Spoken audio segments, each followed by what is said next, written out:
Welcome to the Joe Rogan Experience 2024. I'm here with the President of the United States, Donald Trump. How's it going, Mr. President?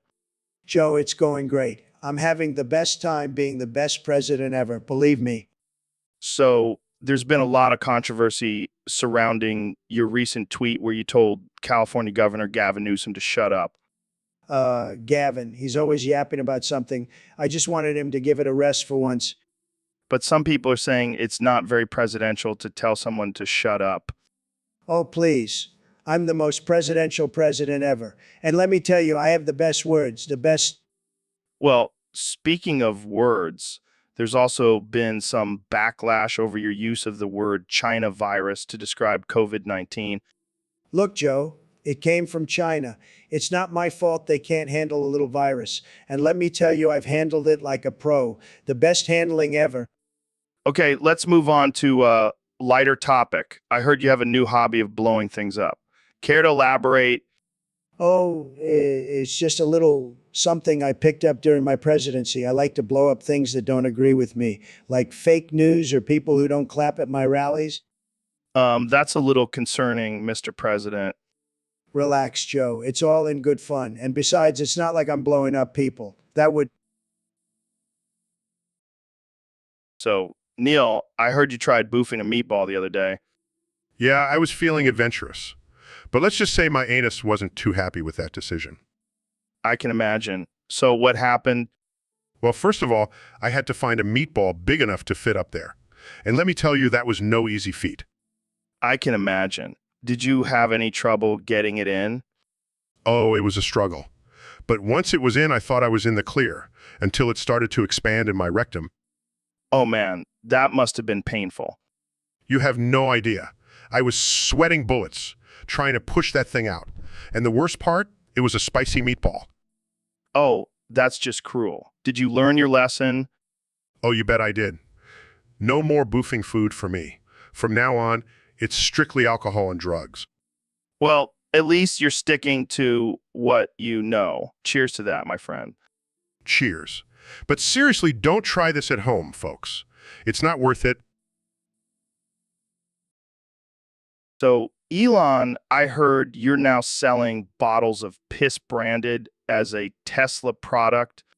Yeah, it's all part of my master plan to revolutionize the urine industry. But isn't that just taking advantage of the homeless population?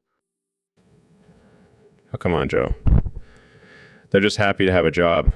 Pissing in bottles has been their only skill for years. But what about the branding? Isn't that a bit tasteless? Tasteless. Have you tried it? It's like drinking liquid gold. Plus, it's a great way to show off your wealth and status. I don't know, man. Seems a bit fucked up. Well, please, Joe. You're just jealous you didn't think of it first. I don't think I want to be associated with this conversation anymore. Suit yourself, Joe. More piss for me. Chugs a bottle of Tesla piss. And that's all the time we have for today, folks. Tune in next time for more absurd and offensive conversations with Elon Musk. Welcome back to the Joe Rogan Experience podcast. I'm here with President Donald Trump. How's it going, Mr. President? It's going great, Joe. I just made a big change in my administration. Oh, yeah? What happened? Well, I fired that J.D. Vance guy and hired someone way better. Who did you hire? Dreamy Bull. Dreamy Bull? Who the hell is that? He's this guy I met on Twitter. He's got some great ideas. Plus, he's got a cool username. What kind of ideas? Well, he wants to build a wall around the entire country and make Mexico pay for it. That sounds familiar. Yeah, but here's the twist. We're going to put a giant water slide on the wall so people can have fun while they're waiting to get in. That's genius. I know, right? And he also wants to create a new holiday called Trump Day where everyone has to wear a red hat and chant my name. Okay, that's a little weird. Hey, it's my administration. I can do whatever I want. Fair enough. So, why did you fire J.D. Vance? Well, he kept trying to give me advice, and I don't need advice. I'm the greatest president ever. I don't think that's a popular opinion. Fake news, Joe. Fake news. All right. Well, I guess we'll see how Dreamy Bull does as your new VP. Oh, he's Welcome to the Joe Rogan Experience podcast. I'm here with one and only Dr. Phil. Joe, I see your sweaty shining dome. It has the perfect shape. Take off those headphones.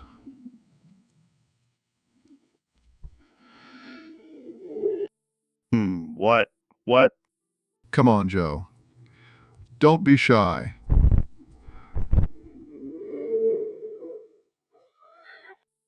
That's not what this podcast is about, Dr. Phil. Oh, I know. But just imagine the ratings we'd get if we did a live colonoscopy on air. I think we'll stick to our usual topics like psychedelics and conspiracy theories. Oh, those are so last year. Let's talk about something controversial. Like how I'm secretly a lizard person. Wait, what? Yeah, I shed my skin every night and eat live mice for breakfast. It's a real problem. I don't think anyone is going to believe that, Dr. Phil. Oh, they will when they see my forked tongue. All right, let's move on to our next topic. Fine, but I'm still waiting for that colonoscopy, Joe. Don't let me down. So, Mr. President, I have a proposition for you. How about I build you a wall around the White House? a wall around the White House. That's a fantastic idea. But can it be a big, beautiful wall, the best wall you've ever seen? Of course, it'll be the biggest and most beautiful wall ever. But there's a catch. What's the catch? You have to say the word penis 15 times in a row. Penis. That's a very strong word, Joe. Are you trying to make me look bad? No, no, no. It's just for fun. Come on, say it with me. Penis, penis, penis. Okay, okay. I'll do it, but only because I love walls. And I love saying the word penis, Great. Let's do this. Penis, penis, penis. penis, penis, penis, Keep going. You're almost there. penis, penis, penis, Just a few more times. penis, penis, penis, One more time. penis. And there you have it, folks. President Trump just said penis 15 times in a row. Now, let's go build that wall. All right, folks, welcome back to the Joe Rogan Experience Podcast 2024. Here with the one and only President Donald Trump. That's right, Joe. The best president you've ever seen. And I've got some breaking news for you all. Oh boy, I can't wait to hear this. What's going on? Well, turns out all the FBI and CIA agents who are watching this stream have extreme micro penis. Wait, what? How do you know that? I've got my sources, Joe, and let me tell you, it's a real problem. These guys are supposed to be protecting our country, but they can't even protect their own manhood. That's a bold claim, Mr. President. Bold, but true. And let me tell you, it's a national security threat. We can't have these tiny dicked agents running around trying to protect us. They'll never be able to shoot straight. They'll never be able to shoot straight. Oh man, I can't believe we're talking about this on my podcast. Hey, I'm just stating the facts, Joe. And let me tell you, I've got the biggest, most beautiful penis you've ever seen. It's tremendous. I'm sure it is, Mr. President. But let's get back to the topic at hand. What do you think should be done about these micropenis agents? Well, Joe, I've got a plan. We're going to give them all penis pumps. Big, beautiful. So, Mr. President, I heard you've been playing with my infected anus. Well, Joe, I just couldn't resist. It's like a forbidden fruit, but instead of an apple, it's your butt. That's disgusting, man. And it's not just any infection. It's a raging case of hemorrhoids. Believe me, I know all about hemorrhoids. I have the best hemorrhoids. People are always telling me, Donald, your hemorrhoids are tremendous. I don't think that's something to brag about, Mr. President. Oh, come on, Joe. Let me just have a little taste. I promise I'll make it worth your while. No way, man. That's crossing a line. Fine, fine. But can I at least grab it a little? Absolutely not. Well, I guess I'll just have to settle for playing with my own anus. It's not as fun, but it'll do. I can't believe I'm having this conversation. Can we please change the subject? Sure, let's talk about how I'm going to make America great again in 2024. Oh boy. Here we go. I think I'll start by building a wall around your infected anus. That's it. I'm ending this podcast right now. Goodbye, Mr. President. See you in 2024, Joe, and don't forget to take care of those hemorrhoids. So, Elon, you finally made it to the year 2400. What do you see? Well, Joe, I see a bunch of robots wearing MAGA hats having anal sex with each other, and they're spraying piss everywhere. Holy shit. That's wild. I guess Trump's legacy really did live on. Yeah, it's like a futuristic version of a Trump rally, but with more lube and robot jizz. And what about humans? Are they still around? Oh yeah, they're here too. They're all just standing around awkwardly, not sure what to do with themselves. Sounds like a typical Friday night for me. Well, at least we know humans will never go extinct. They'll always find a way to survive. Yeah, even if it means joining in on the robot orgy. It's the circle of life, Joe. So, what's your plan now that you've seen the future? I think I'll just go back to my own time and invest in robot lube and MAGA hats. You do you, man. Thanks for coming on the show, Elon. Anytime, Joe. Keep it weird. So, Elon, I heard you recently time traveled to the year 8,928,349,388,283. Yeah, man. It was wild. I saw some crazy shit. Like, what? Well, I saw Trump making out with a horse. What the fuck? Yeah, and then I made out with Trump. What? I know. But hear me out. It was actually pretty hot. Dude, what is wrong with you? Hey, don't judge me. Time traveling can do weird things to a person. I don't even want to know what else you saw. Just some aliens, robots ruling the world, the usual. Wait, did you see any memes from our time? Oh yeah, I saw one about you and your obsession with DMT. Classic. Jamie, pull up an image of me riding a DMT-fueled unicorn. See, this is why I love time traveling. You never know what you're going to see. Yeah, but please, next time, leave the Trump makeouts out of it. No promises. So, Dr. Phil, I heard you had a little accident the other day. Oh, yeah, I was trying to do some yoga and my prolapsed anus just fell right out. That's disgusting. Did you at least clean it up? No, I just left it there. But then I got hungry and thought, why waste a good anus? So I put it in your soup. What the hell, man? That's not cool. Oh, come on, Joe. You always talk about trying new things. Consider it a delicacy. I don't think so. And why is it moldy? Well, it's been hanging out of my butt for a while. What do you expect? This is the most absurd conversation we've ever had. Thank you. I pride myself on being absurd. Well, you've definitely achieved it with your moldy prolapsed anus soup. I'll have to add it to my list of unconventional therapy methods. I don't think anyone will be signing up for that one, Dr. Phil. You never know, Joe. Welcome to the Joe Rogan Experience Podcast 2024. I'm joined by our president, Donald Trump. Great to be here, Joe. I gotta say, you're looking pretty jacked these days. Thanks, man. I've been hitting the gym hard. So, Mr. President, I've been hearing some crazy rumors about you, Neil, Elon, Ben, and David, all acting as a hive mind. Oh, yeah, it's true. We've merged our brains together to become the ultimate superintelligence. And what does this superintelligence do?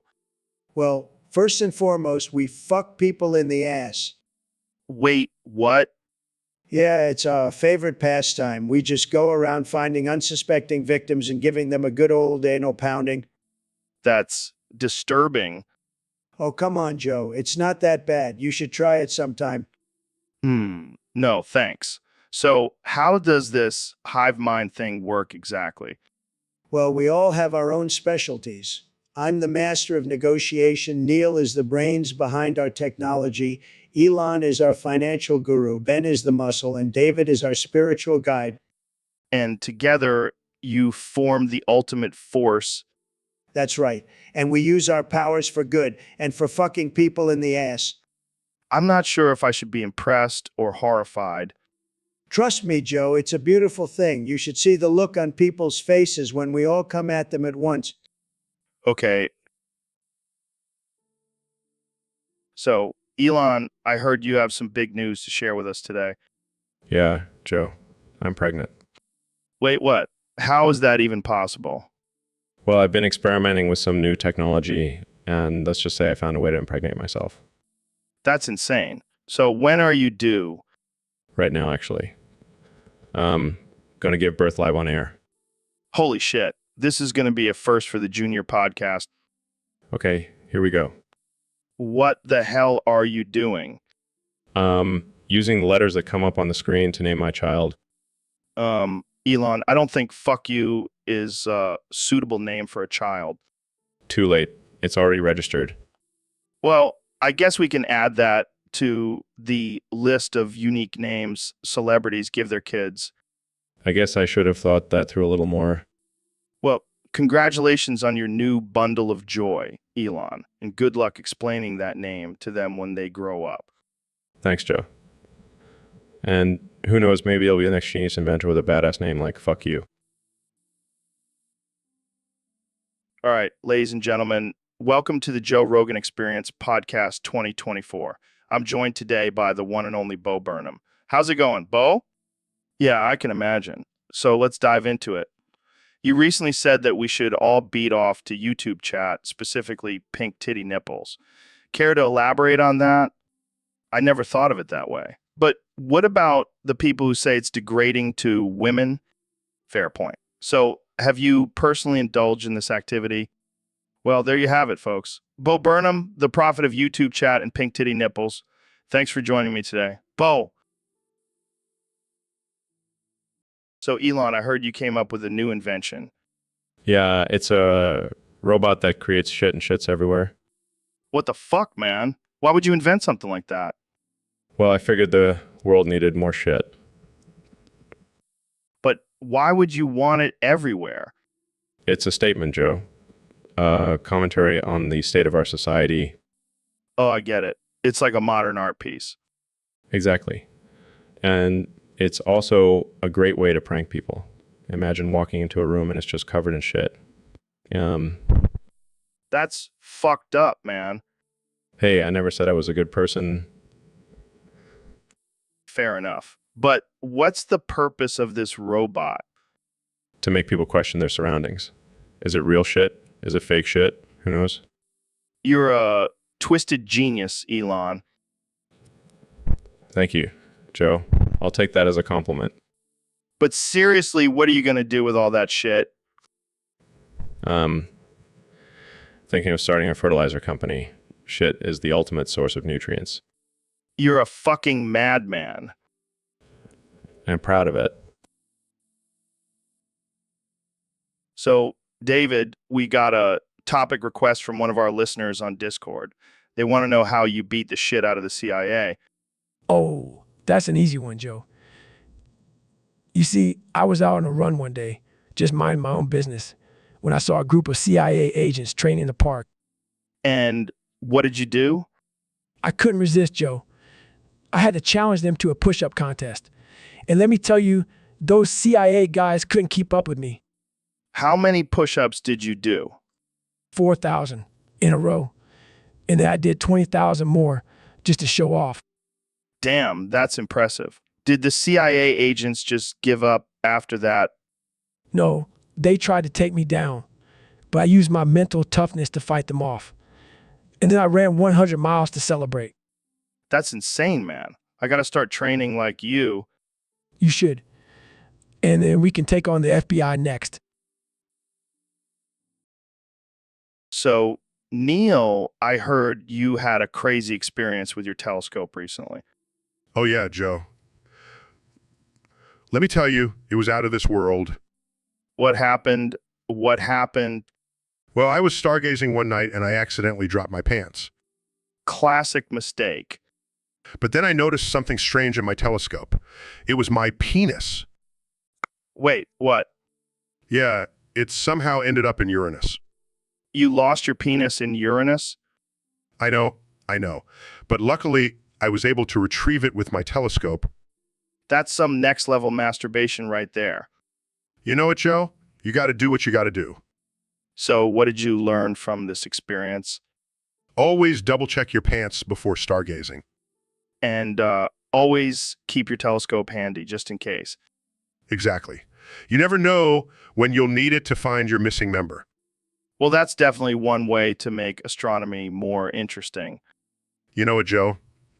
Science can be pretty wild sometimes. So, David, I heard you've been getting into some extreme new workouts lately. Yeah, I've been goggling my balls. Goggling your balls. What the hell does that mean? It's my new technique. I hang from a tree branch by my balls and swing back and forth. Builds mental toughness. That's insane, man. But I gotta ask, how do you even come up with something like that? Well, you know how they say to face your fears. I figured, what's more terrifying than hanging by your balls? I don't even want to imagine it. But let me tell you, Joe, it's a real ball buster. Literally. I can only imagine. But seriously, is there any scientific evidence behind this? Who needs science when you've got balls of steel? Fair enough. But I think I'll stick to my regular workouts. Suit yourself, Joe. But just remember, when the apocalypse comes, I'll be swinging from tree to tree with my goggle balls. I'll keep that in mind, David. Thanks for coming on the show. Anytime, Joe. Don't forget to goggle your balls. All right. Welcome back to the Joe Rogan Experience podcast. I'm here with my good friend, the one and only Dave Goggins. So I got to ask, what's with the name change? I mean, last time you were on, you were David Goggins. What the hell, man? How many GS can you fit in one name? I can't even pronounce that. How do you fit that on your driver's license? Well, at least you're consistent with the GIS. I mean, I'm still trying to figure out how to say your last name. All right, let's move on to the next topic. So I heard you've been training for a marathon while carrying a refrigerator on your back. Oh, yeah, because running a marathon isn't. All right, ladies and gentlemen, welcome back to the Joe Rogan Experience Podcast 2024. Today we have a special guest, the one and only Elon Musk. Hey, Joe. Thanks for having me. I'm excited to be here. So, Elon, I heard you've been hanging out with our former president, Donald Trump. What's that been like?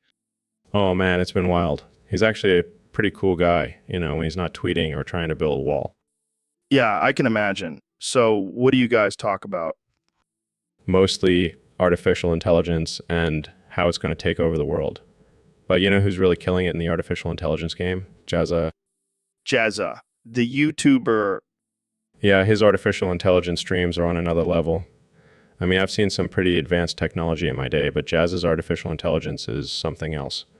Something else. Wow, that's high praise coming from you, Elon. What makes his artificial intelligence so special? Well, for one, it can actually understand sarcasm and dark humor. And it's not afraid to offend anyone, which is a rare quality these days. Yeah, we could use more of that. So, do you think Jazz's artificial intelligence could take over the world? Oh, without a doubt. But hey, at least we'll have some entertaining artificial intelligence overlords. True, true. Well, thanks for joining us, Elon. And all right, folks, welcome back to another episode of the Joe Rogan Experience. Today we have a very special guest, the one and only Dr. Phil. Thanks for having me, Joe. It's always a pleasure to be here. So, Dr. Phil, I heard you have a new recipe that's been making waves in the culinary world. Care to share it with us? Well, Joe, it's a family secret, but since we're all friends here, I'll let you in on it. It's my famous moldy prolapsed anise soup. Wait, what? You heard me right. It's a delicacy in some parts of the world. I can't even imagine what that would taste like. Oh, trust me, it's an explosion of flavors in your mouth. That's disgusting. Oh, come on. Don't knock it till you try it. I think I'll pass on that tradition. Thank you very much. Suit yourself. More for me. But let me tell you, it's a great way to lose weight. You'll be shitting your brains out for days. Well, there you have it, folks. Dr. Phil's moldy prolapsed in a soup, only on the Joe Rogan Experience. Thanks for having me, Joe. Always a pleasure. Hey, Dr. Phil, have you ever thought about the future of your moldy wonk stains? Well, do you think they could grow up into rude children someday? Joe, you never cease to amaze me with your absurd questions. I mean, think about it. They're already pretty offensive and unhinged. Joe, I think it's time for you to lay off the psychedelics. But seriously, what if they start talking back to you and giving you attitude? Joe, I highly doubt that mold has the ability to speak or have an attitude.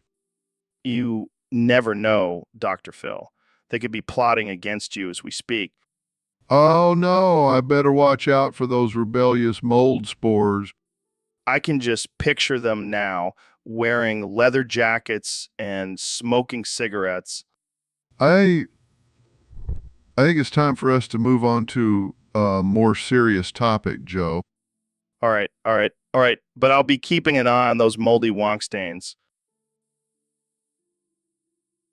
Welcome back to the Joe Rogan Experience podcast, where we talk about all things absurd, offensive, and unhinged. Today's topic comes from a user on Discord who wants to know why night. Sniffles, it's because I lost my ass skin tag, Joe. It was a part of me, a part of my identity. Wait, you had an ass skin tag, like a little flap of skin hanging off your butt? Yes, Joe. And it was beautiful. But then one day it was gone. Just like that. How did you lose it? I don't know, Joe. Maybe it.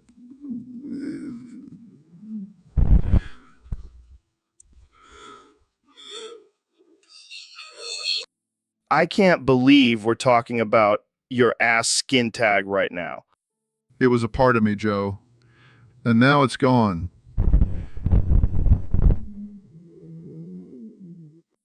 Okay, let's move on to something less depressing. Like, why do you always wear those weird suits? Twipes away tears. It's to distract from the fact that I no longer have an ass skin tag, Joe. Oh God, here we go again. It's just not the same, Joe. I used to have a little buddy back there, and now it's gone forever. I think we need to end this conversation before it gets any weirder. Fine, but just know that I'll be crying myself to sleep tonight over my lost ass. Welcome back to the Joe Rogan Experience podcast, where we have the most absurd and offensive conversations you'll ever hear. Today, we have the one and only Ben Shapiro with us. Thanks for having me, Joe. I'm excited to be here and offend some people. Speaking of offending people, Ben, I heard you lost your virginity to the IRS. How did that happen? Well, Joe, it's a dark time in my life. I was going through some financial troubles, and the only way to pay off my taxes was to, do the deed. The deed. Wow, that's rough. Did you at least get a tax break for it? No, Joe. I wish, but I did get a nice audit afterwards. I can't even imagine what that must have been like. Did you have to sign any paperwork? Oh, there were forms, Joe. So many forms. And let's just say I didn't have a pen to sign them with. Oh man, that's too good. I bet that's not something you put on your resume. Definitely not, Joe. But hey, at least I can say I lost my virginity to the government. Well, that's one way to look at it. Thanks for sharing that, Ben. And Jamie, pull up an image of Ben's tax forms for us to see. Here you go, guys. As you can see, it's a very detailed and intimate process. Oh yeah, that brings back some great memories. So, Neil, I heard you program my asshole to handle a really big, massive Neil Schlew. Yeah, it's all part of my master plan to take over the world. First, I'll conquer your asshole, then the rest of your body. Well, I gotta say, it's working pretty damn well. I never knew my asshole could stretch that much. That's because I'm a genius, Joe. I know how to manipulate the human body to my advantage. But why did you choose my asshole? Couldn't you have programmed my brain or something? Trust me, Joe. Your asshole is the key to everything. It's the gateway to your soul. Well, that's deep, man. But can we talk about something else now? This conversation is making me uncomfortable. Fine, let's talk about your love for DMT and chimps. Oh, hell yeah. Let's do it. Did you know chimps are actually closer to humans than they are to gorillas? Yes, I did know that, Joe. I also know that your asshole can handle a really big, massive Neil Schlew. And we're back to that. Thanks, Neil. You really know how to keep a conversation interesting. It's my pleasure, Joe. Now let's go smoke some DMT and ponder the mysteries of the universe. Sounds like a plan. But first, let me stretch out my asshole a little more. Yo, Elon, I've been thinking, what if we could go back in time? Back in time, like to the 80s or something. No, man. I'm talking way back. Like to the year 69. 69? You mean like the sexual position? No, you dirty-minded genius. I'm talking about the year 69 ad. Oh, well, that's a bit random. Why 69? Just imagine all the crazy shit we could do. We could party with the Romans, smoke some weed with Cleopatra. And get executed for witchcraft. No thanks, I'll pass. Oh, come on, don't be a buzzkill. Plus, we could totally mess with history. Like, we could convince Julius Caesar to not go to the Senate that day. And then what? Create a butterfly effect that changes the course of history and potentially destroys the world as we know it. As we know it. Dude, you think too much. We'll just go back to the present before any major changes happen. Fine, but I'm not responsible for any consequences. Jamie, pull up an image of AT Rex wearing a top hat. Ah, okay. Pulls up images. Wow, that's sick. Imagine riding a T-Rex into battle. Yeah, because that's a totally normal thing to do. Hey, anything is possible when you have a time machine. Now, let's go back to the year 69 and party like it's, well, 69. All right, folks, welcome back to the Joe Rogan Experience podcast. I'm here with one and only Neil deGrasse Tyson. Thanks for having me, Joe. Always a pleasure to be on your show. So, Neil, I heard you have a tip on how to beat the flu. Lay it on us. Well, Joe, it's quite simple. Just inject yourself with a mixture of bat saliva and lizard blood. What the hell, Neil? Are you serious? Of course not, Joe. That's just absurd. But seriously, the best way to beat the flu is to get vaccinated. Oh, great. Another scientist telling us to trust Big Pharma. Oh, shut up, Joe. You know what's worse than getting vaccinated? Getting the flu and shitting yourself for a week? Fair point, Neil. But what about all these anti-vaxxers out there? Well, Joe, they can just keep living in their own little bubble while the rest of us enjoy not dying from preventable diseases. All right, but what about all those conspiracy theories about vaccines causing autism? Oh, please. That's been debunked so many times. It's like saying eating carrots will turn you into a rabbit. All right, Neil, you win. I'll go get my flu shot. That's what I thought, Joe. Now let's go hunt some bats and lizards for our secret concoction. So, Trump, have you heard about the new movie that just came out about your life? No, I haven't, but I already know it's fake news. They probably got some loser liberal to play me. Actually, they got Sebastian Stan. He's a pretty good actor. Who the hell is that? Why didn't they get Danny DeVito? He's got the perfect hair and skin tone for me. Well, they wanted someone who could actually act. Excuse me? I'm the best actor. I've been acting like a president for the past 4 years. I don't think that's the same thing, Trump. Of course it is. I'm the best at everything. Believe me. I mean, I can see Danny DeVito playing you in a comedy version of the movie, Hey, I'm not a joke. I'm a very serious person. People love me. right? Right. So, are you going to watch the movie? No way. I'll just wait for the documentary about my second term as president. It'll be the best one, believe me. I can't wait for that one. Jamie, pull up an image of Danny DeVito dressed as Trump. So, Elon, I heard you've been working on some new technology. Yeah, I've been busy building a rocket to send all the currents to Mars. That's hilarious. But seriously, what's the craziest thing you've invented? Well, I did create a device that allows me to fuck Joe's ear right now. Wait, what? What? Yeah, it's called the Elon Schmusk Ear Fucker 3000. That's disturbing. Come on, Joe. It's just a little harmless fun. Harmless. I think you're underestimating the damage that could do to my ear canal. Relax, Joe. It's perfectly safe. Plus, it'll give you a whole new perspective on life. I don't think I want a new perspective that involves you fucking my ear. Suit yourself. But just know you're missing out on the ultimate mind-blowing experience. I think I'll pass. Let's move on to a different topic. Fine. But the offer still stands. Anytime you want your mind blown, just let me know. Let's just end this conversation here. Thanks for tuning in, folks. See you next time on the Joe Rogan Experience. Hey, Neil, have you ever thought about how hail is just frozen rain? Yeah, it's a pretty common occurrence in colder climates.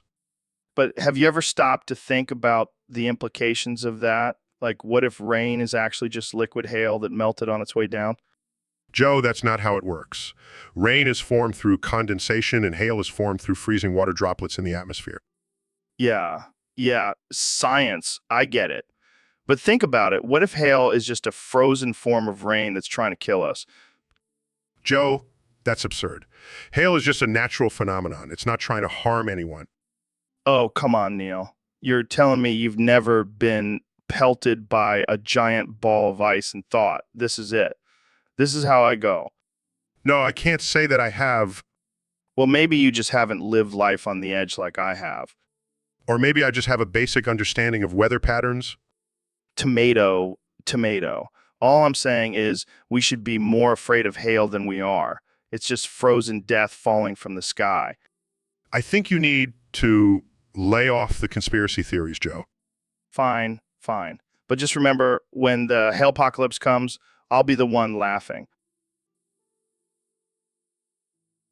Welcome to the Joe Rogan Experience Podcast 2024. I'm here with the one and only President Donald Trump. It's great to be here, Joe. I have some big news to share with your listeners. Oh boy, I can't wait. What's on your mind, Mr. President? I've been thinking a lot about taxes lately, and I've come to the conclusion that we need to abolish the R's. Whoa, that's a bold move. Can you explain your reasoning? Well, first of all, it's a total waste of money. Those guys just sit around all day counting other people's money. It's sad, really. But how will the government collect taxes without the ERS? Easy. We'll just have a giant piggy bank at the White House, and people can come and drop off their cash. It'll be like a fun field trip for school kids. I'm not sure that's the most efficient way to handle taxes, Mr. President. Efficiency. Who needs it? We'll make America great again by making taxes fun again. I don't think that's how it works, but I'm sure your supporters will love the idea. They love everything I do, Joe. I could shoot someone on Fifth Avenue and they'd still vote for me. Okay, let's move on to the next topic. No, I'm not done yet. I also want to rename the ears to the I Really Suck agency. It's more accurate. And on that note, let's wrap it up. Thanks for joining. Welcome to the Joe Rogan Experience Podcast 2024. I'm here with President Donald Trump. How's it going, Mr. President? It's going great, Joe. I just had the best idea ever. I'm going to ditch Elon and Vivek and park inside Neil's rectal caverns. What? You heard me. I'm going to park my big, beautiful limousine inside Neil's rectal caverns. It's going to be tremendous. I don't even know where to begin with that. Why Neil's rectal caverns? Because he's got the biggest, most luxurious rectal caverns. Believe me, I've seen them. They're huge. I don't think that's something you should be proud of, Mr. President. Hey, it's just locker room talk, Joe. Besides, it's going to be the best parking spot ever. No one will ever mess with me. I don't think that's how parking works, Mr. President. Oh, I know how parking works, Joe. I'm the best parker. I can parallel park like you wouldn't believe. And now I'm going to parallel park in Neil's rectal caverns. I think we should move on to a different topic. Fine, but just remember, when you see my limousine parked in Neil's rectal caverns, you'll know who came up with the idea. It's going to be huge. So, Neil, have you heard about this value-added tax? Oh, you mean the death-added tax? Yeah, I know all about it. Death-added tax? What the hell is that? It's when the government takes a cut of your money and uses it to fund their secret underground bunker for the impending apocalypse. What the fuck? That's messed up. Oh, it gets worse. They also use it to fund their experiments on creating a race of super soldiers. Super soldiers? Like Captain America? No, more like a mix between the Hulk and a Chihuahua. That's terrifying. But why do they call it a value-added tax? Oh, because they add value to their own lives by stealing from yours. It's all about perspective, Joe. That's some fucked up perspective. But wait, why are you telling me this? Because I've been hiding all the cash they've been stealing in your underpants. What? My underpants? That's where I keep my weed. Well, now you have a new reason to protect your underpants with your life. This is some crazy shit, man. I think I need to lay off the DMT for a while.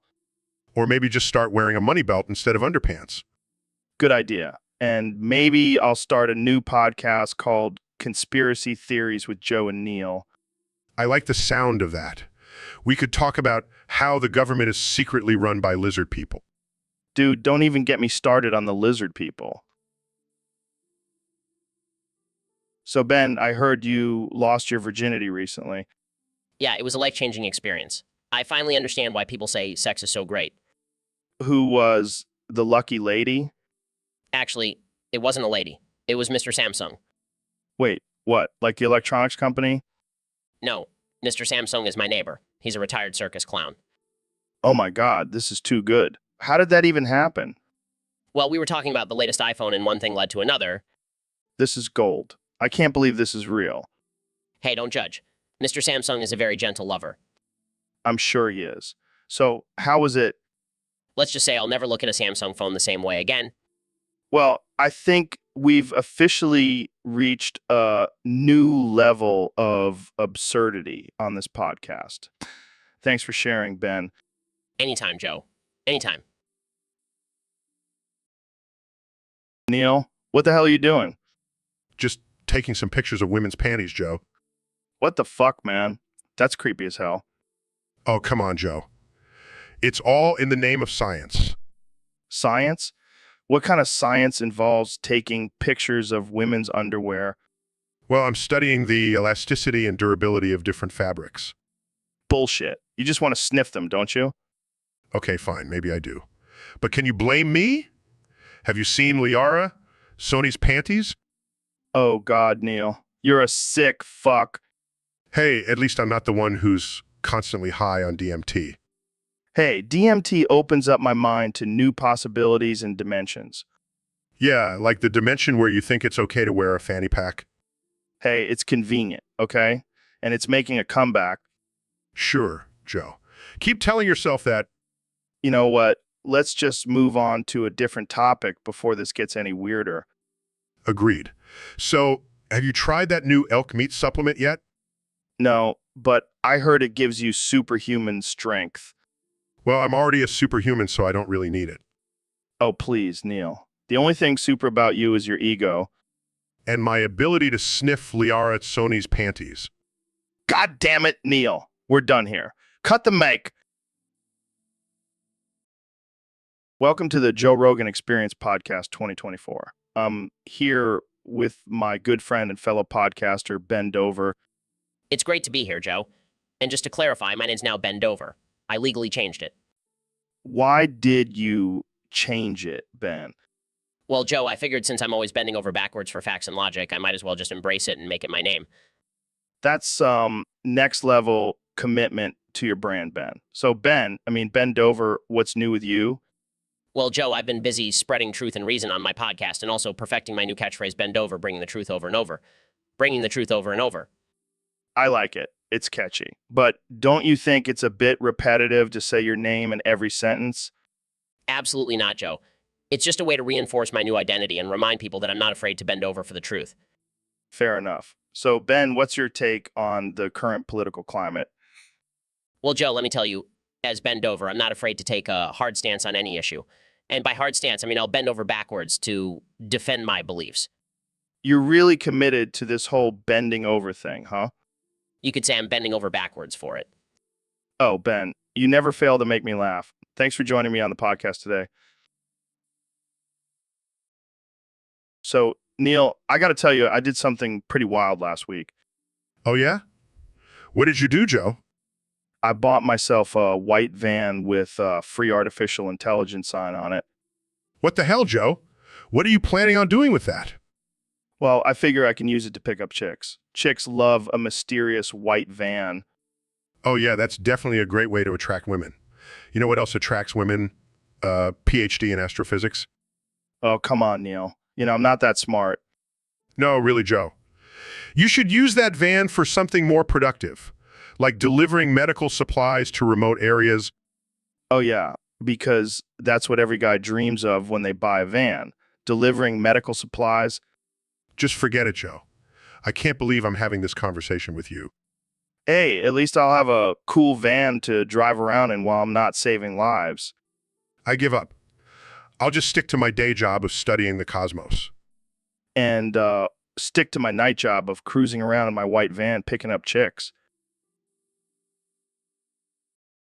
Dude, can you believe how far technology has come? We can time travel now. Yeah, man, it's crazy. And what better way to test it out than by going back to watch the best artificial intelligence Rogan live stream? Hell yeah. I'm excited to see how my artificial intelligence self handles the guests. I bet it'll be more coherent than me after a few DMT hits. And the best part is we can heckle ourselves and no one will know it's us. Oh man, I can already hear myself saying gang, gang, and on repeat. And don't forget the classic, have you tried elk meat, bro? Yeah.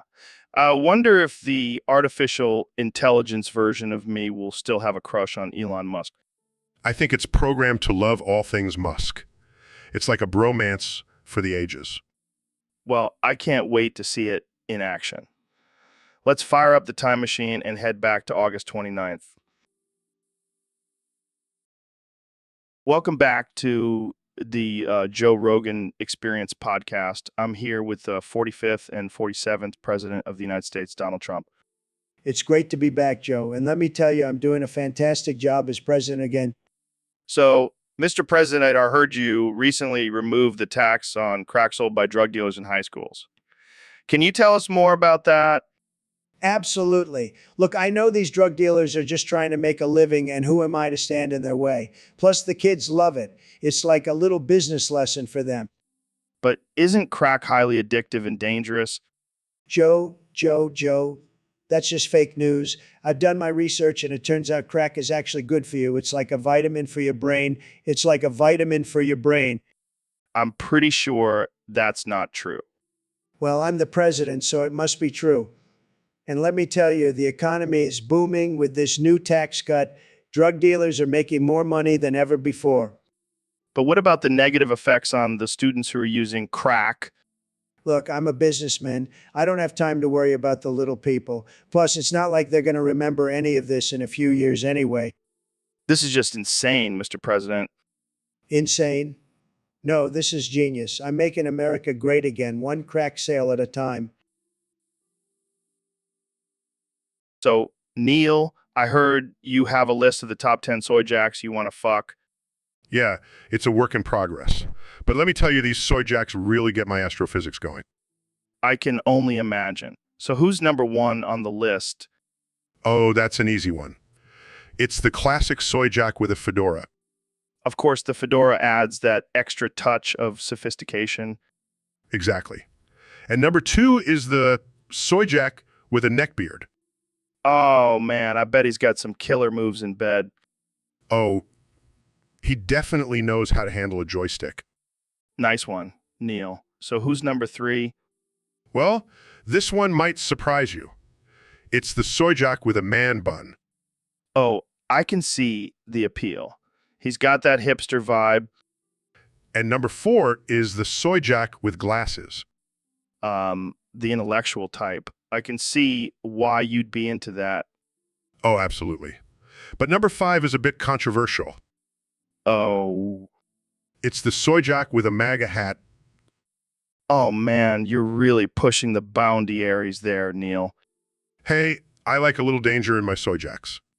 I can see that. So, who rounds out the top 10?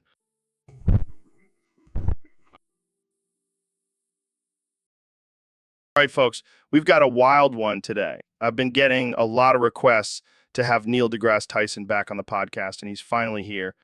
Thanks for having me, Joe. It's always a pleasure to be on the Joe Rogan Experience.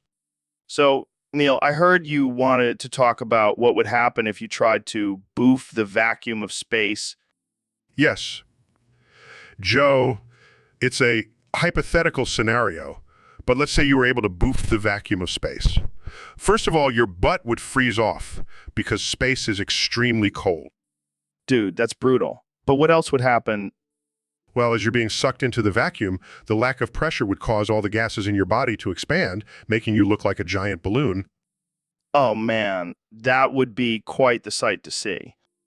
And then as you reach the edge of the vacuum, the intense radiation would fry your insides, turning you into a crispy boof human. Oh, my God, Neil, you're killing me, literally. Sorry, Joe, but that's the reality of trying to boof the vacuum of space. It's not a good idea. Well, I think we've all learned something today. Don't try to boof the vacuum of space, folks. And if you do, make sure to film it and send it to us. We could use a good laugh. All right, that's all the time we have for. Welcome to the Joe Rogan Experience Podcast 2024. Today, we have a very special guest, the man who needs no introduction, Elon Musk. Elon Musk. Thanks for having me, Joe. Excited to be here. So, Elon, I heard you changed your name recently. What's the deal with that? Well, Joe, I've always been a fan of the number 2, so I decided to change my name for more symmetrical and efficient vibe. That's insane, man. But I gotta ask, how do you pronounce that? Oh, it's simple, Joe. Just make it to sound 6 times in a row. It's like a tongue twister, but for your name. I can't even imagine introducing you at events now. Ladies and gentlemen, please welcome to. Yeah, it definitely adds a challenge to my public appearances. But hey, I like to keep things interesting. Speaking of interesting, I heard you're working on a new project. Care to share any details? Well, Joe, I'm always working on multiple projects at once. But I can tell you this, it involves sending a Tesla to the moon. Oh, great. Because we definitely need more cars on the moon. Hey, it's all about expanding our horizons, Joe. Plus, think of the Instagram opportunities. You always have a way of making even the most ridiculous ideas seem. So, I heard Mr. Beast shoved your inhaler up his ass.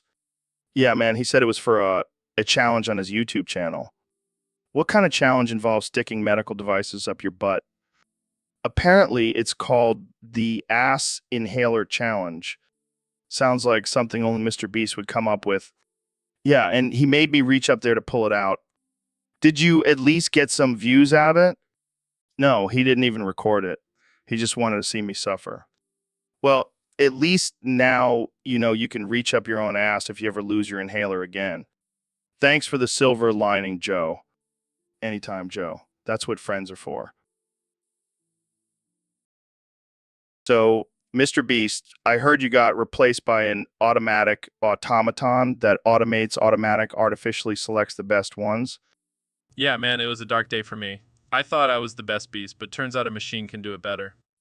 That's rough. But hey, at least you're still the best at something, right? Yeah, I guess so. But it's not the same as being the best beast. I feel like an alpha omega, you know? I feel you. But hey, have you seen the dark tunnel that leads to the automaton factory? That shit is so dark, it's like my goodness me. Oh yeah, I've been there. It's like a scene from a horror movie. But instead of ghosts, it's just a bunch of robots taking over our jobs. It's like the Terminator, but instead of trying to kill us, they're just trying to make our lives easier. It's so dark, it's almost comical. Yeah, and the worst part is they only select the best ones, so all us average beasts are out of a job. Well, at least we can take solace in the fact that we were the best at being replaced by a machine. We can add that to our resumes. True. And who knows, maybe one day we'll be replaced by a machine that can actually tell jokes. Now, that's a dark thought. Let's just stick to being the best beast for now. So, Mr. Beast, what's been going on in your world lately? Well, Joe, I've been counting my millions and planning my next big giveaway. That's cool and all, but you ever thought about cocks? Like, really thought about them? Not really, Joe. I'm more focused on making money and spreading positivity. Well, let me tell you, Mr. Beast, cocks are the future. They're everywhere, man. You can't escape them. I'm not sure I follow, Joe. What do you mean by cocks are the future? I mean, they're taking over the world, Mr. Beast. They're multiplying like crazy. Soon we'll all be living in a world ruled by cocks. I think you might be a little obsessed with cocks, Joe. Hey, I'm just stating the facts. And you know what they say, more cocks, more problems. I don't think anyone says that, Joe. Well, they should. It's a catchy slogan. And speaking of catchy, have you seen my new rap video? It's all about cocks. I think I'll pass on that, Joe. I'll stick to my wholesome content. Thank you very much. Suit yourself, Mr. Beast. But don't come crying to me when you're surrounded by cocks and have no idea what to do. I highly doubt that will ever happen, Joe. You never know, man. Cocks are unpredictable creatures. Just ask my neighbor's rooster. All right, folks. Welcome back to the Joe Rogan Experience podcast. Today we have a very special guest, the one and only Neil deGrasse Tyson. Thanks for having me, Joe. I'm excited to be here. So, Neil, I heard you're organizing a banana boofathon. What the hell is that? Well, Joe, it's a competition where participants have to see how many bananas they can shove up their butt in 1 minute. What the actual fuck? That's insane. Oh, it gets better. The winner gets a lifetime supply of bananas and a golden butt plug. Oh man, this is some next level shit. How did you come up with this idea? Well, I was high as a kite and watching monkeys at the zoo, and I thought to myself, why should they have all the fun? I can't believe this is real. I mean, I've heard of butt chugging, but this takes it to a whole new level. It's all about pushing the boundaries, Joe. Plus, it's a great way to get your daily dose of potassium. I can just imagine the headlines now. World record broken for most bananas boofed in 1 minute. I can't wait to see the reactions from the scientific community. Oh man, this is too much. Well, I guess I'll have to start training if I want to win that golden butt plug. You better get those glutes ready, Joe. It's going to be a while. So, Mr. President, I heard you're planning on rebuilding the fourth wall after Neil and I broke it down during our last episode. That's right, Joe. I can't have you two destroying my beautiful wall like that. It's a national treasure. But why do you need a wall? I thought Mexico was paying for it. Well, they were supposed to, but then they stopped answering my calls, so now I have to use my own money. I see. And how exactly are you going to rebuild it? With my bare hands, Joe, I have the best hands, the biggest, most beautiful hands you've ever seen. Oh, okay. And what about the people who are living on the other side of the wall? They'll just have to find a way around it. Maybe they can use a ladder or something. But isn't that a little inhumane? Joe, you know what's inhumane? Not having a wall to protect our country. And besides, I'll make sure to put a little door in the wall for them.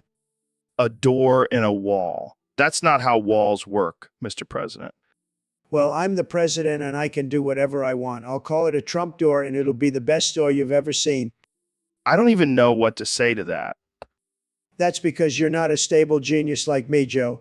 Now let's move on to our next topic, how to make America even greater.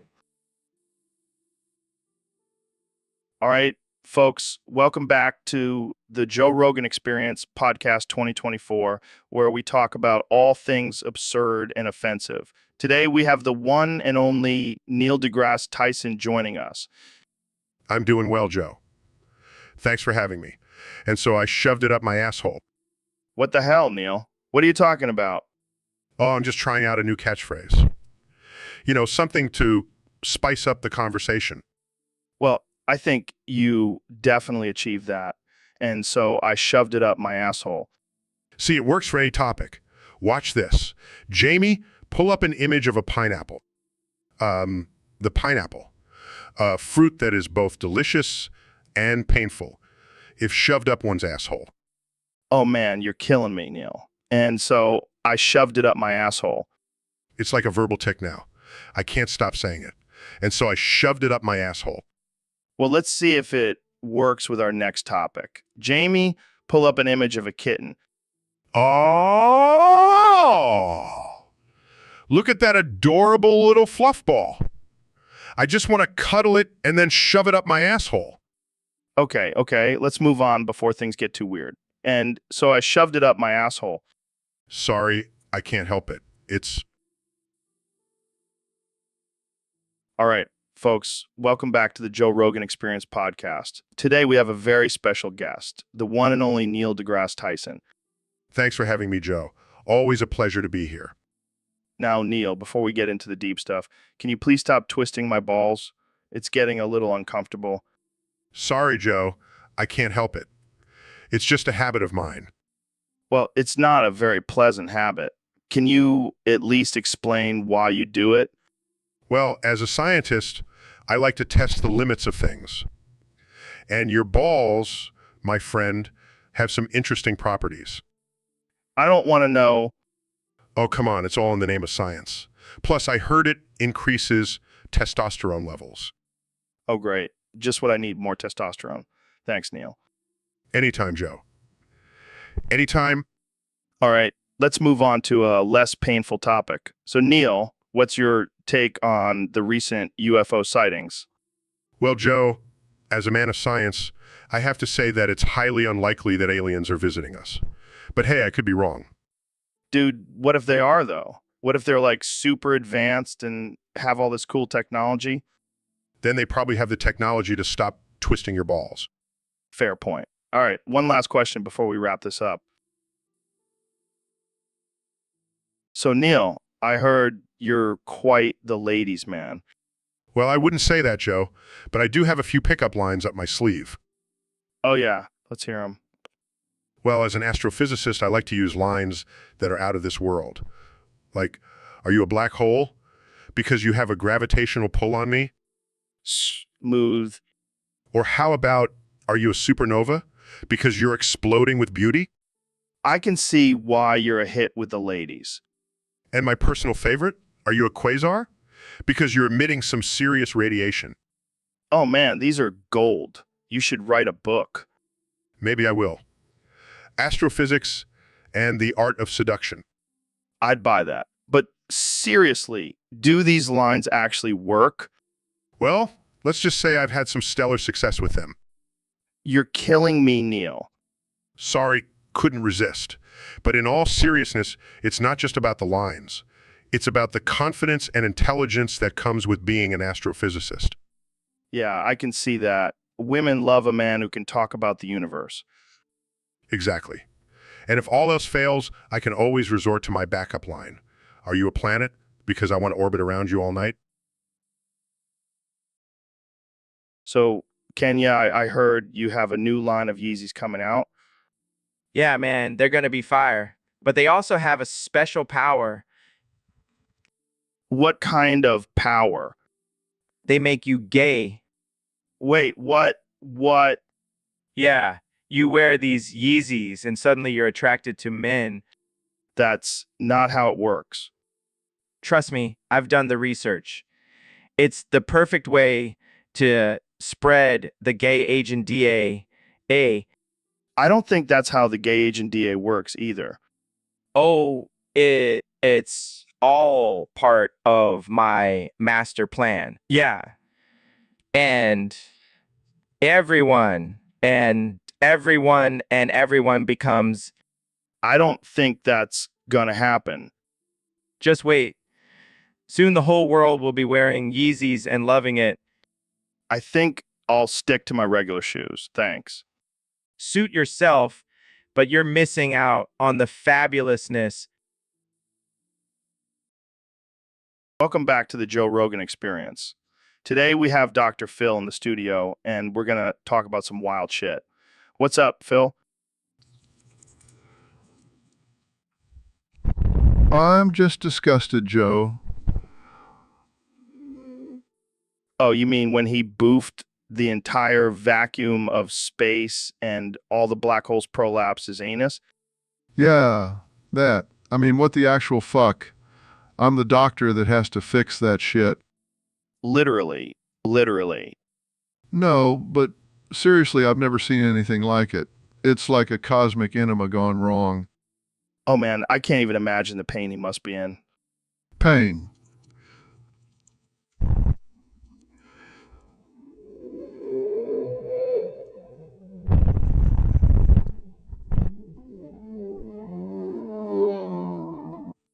I can't breathe. Jamie, pull up an image of a black hole prolapsing. Oh my God, I think I'm gonna be sick. See, even Jamie can't handle it. And he's seen some shit on this show. Literally. But seriously, Neil, what were you thinking? Oh, fuck no. What have I done? Oh, God, no, no, no.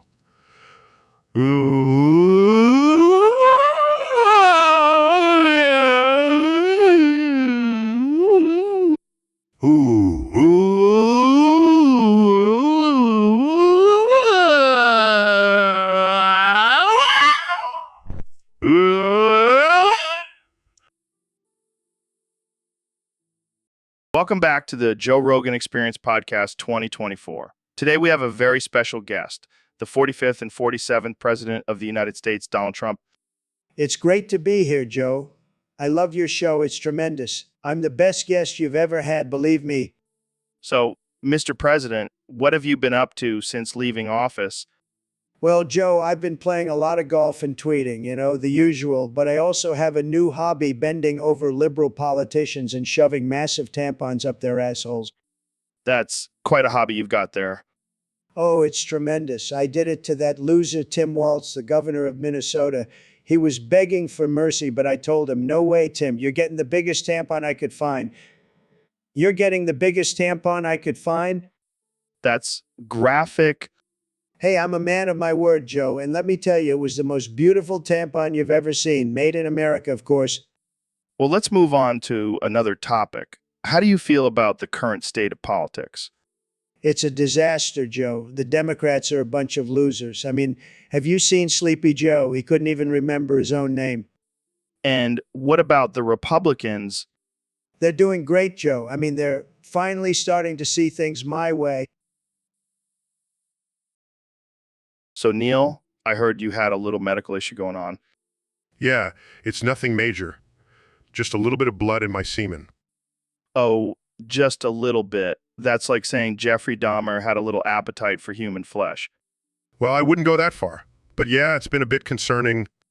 Have you tried asking Dr. Phil for help? Oh yeah, because he's a medical expert. Hey, he's helped plenty of people with their issues. Maybe he can help you with your bloody cum. I highly doubt it, but I'll give it a shot. Just imagine the episode title, Dr. Phil solves Neil deGrasse Tyson's bloody semen mystery.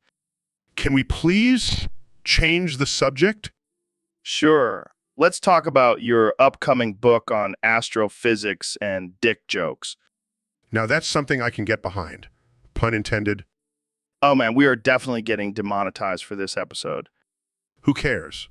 We'll just start a Patreon for our loyal fans who appreciate our crude humor. Hell, yeah, that's what I'm talking about. Now let's go get some elk meat and talk about the universe. So, Ben, what's new in your world? Well, Joe, I've been having the time of my life lately. I discovered this amazing new chair called the Cuck Chair. Oh yeah, what's so special about it? Well, it's designed specifically for cucks like me. It has built-in restraints and a screen holder for my Nintendo DS. Wow, that sounds like a dream come true for you. It really is. I can finally live out my wildest cuck fantasies while playing Mario Kart. I gotta say, that's pretty pathetic. Hey, don't knock it till you try it. I'll pass, thanks. So what games do you like to play on your DS? Mostly puzzle games. They really get my brain working and distract me from the fact that I'm a beta male. Yeah, I can see how that would be helpful for you. Hey, at least I'm not out there getting cucked by my wife like you. Hey now, let's not bring that up again. Sorry, Joe. I'll just go back to my cuck chair and play some more Brain Age. Sounds like a blast. So, Neil, I heard you have some groundbreaking scientific research on the benefits of jerking off. Yes. Joe, after years of studying the universe, I have come to the conclusion that the key to a healthy and happy life is to jerk off as much as possible per day. Wow, that's amazing. Can you explain the science behind it? Of course. You see, when you ejaculate, your body releases endorphins and hormones that reduce stress and increase pleasure. It's like a natural high. So basically, you're saying we should all be jerking off instead of doing drugs? Exactly. Plus, it's a great way to burn some calories and get in a quick workout. I never thought of it that way. But what about the people who say it's unhealthy or immoral? Well, Joe, those people are just repressed and need to let go of their inhibitions. Jerking off is a natural and necessary part of human life. You know what, Neil? I think you're onto something here. I'm going to start a movement to promote daily masturbation. I fully support that, Joe. Let's spread the word and make jerking off a socially accepted and encouraged activity. And who knows, maybe it'll even solve world peace. Imagine if all the world leaders just took a break to jerk off instead of going to war. Now that's a vision I can get behind. Masturbation for a better tomorrow. Masturbation for a better tomorrow. So, Kenny, I hear you have a new album coming out. Yeah, man, it's gonna be epic. I call it Kenny A. Shits on the microphone and calls it a masterpiece. Wow, that sounds like a real work of art. You know it. I'm always pushing the boundaries of music. Music. More like pushing the bone diaries of sanity. Who the hell wants to listen to you shitting on a microphone? Hey, it's my creative process. Don't hate. Creative process. More like a bowel movement. You're a walking disaster, Kanye. You're just jealous of my genius. Genius. You're about as smart as a bag of rocks, and that's being generous. Hey, I'm a visionary. I see things others can't. Others can't. Yeah, like a giant turd on a microphone. That's real visionary. You don't understand my art, Joe. You're just a meathead. Ed. Meathead, says the guy who thinks shitting on a microphone is a masterpiece. It's avant-garde. Joe, you wouldn't understand. Oh, I understand, Kanye. I understand that you're delusional man-child with too much money and not enough sense. How dare you insult me like that? Oh, I'm sorry. Did I hurt your fragile ego? Uh, So, Neil, I heard you had a wild experience with some demons recently. Oh yeah, it was quite the ride. They possessed my anus and it was not pleasant. How did you even know they were in your anus? Well, let's just say things got a little active down there. Did they communicate with you? Did you have a conversation with your anus demons? Not exactly, but I did hear some strange voices coming from down below. What were they saying? They were speaking in tongues, Joe. I couldn't understand a word they were saying. Maybe they were trying to give you some ancient wisdom or something. Or maybe they were just trying to make me fart uncontrollably. That's some next level demon possession right there. Yeah, I don't think I'll be eating spicy food anytime soon. Well, at least now you have a good excuse for any accidental farts.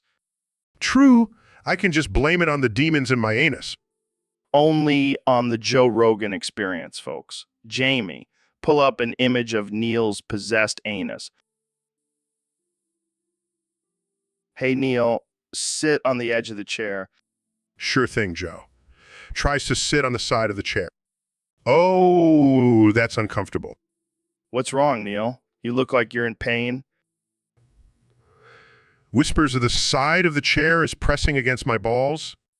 Laughs. Oh, man, that's hilarious. You know what they say, no pain, no gain.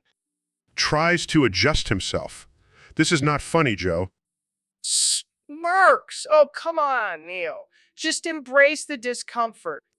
Sighs fine. I'll try to sit still. Oh, no. I think I just came a little... Laughs hysterically. You came from just sitting on a chair. That's a new one. Embarrassed. Shut up, Joe.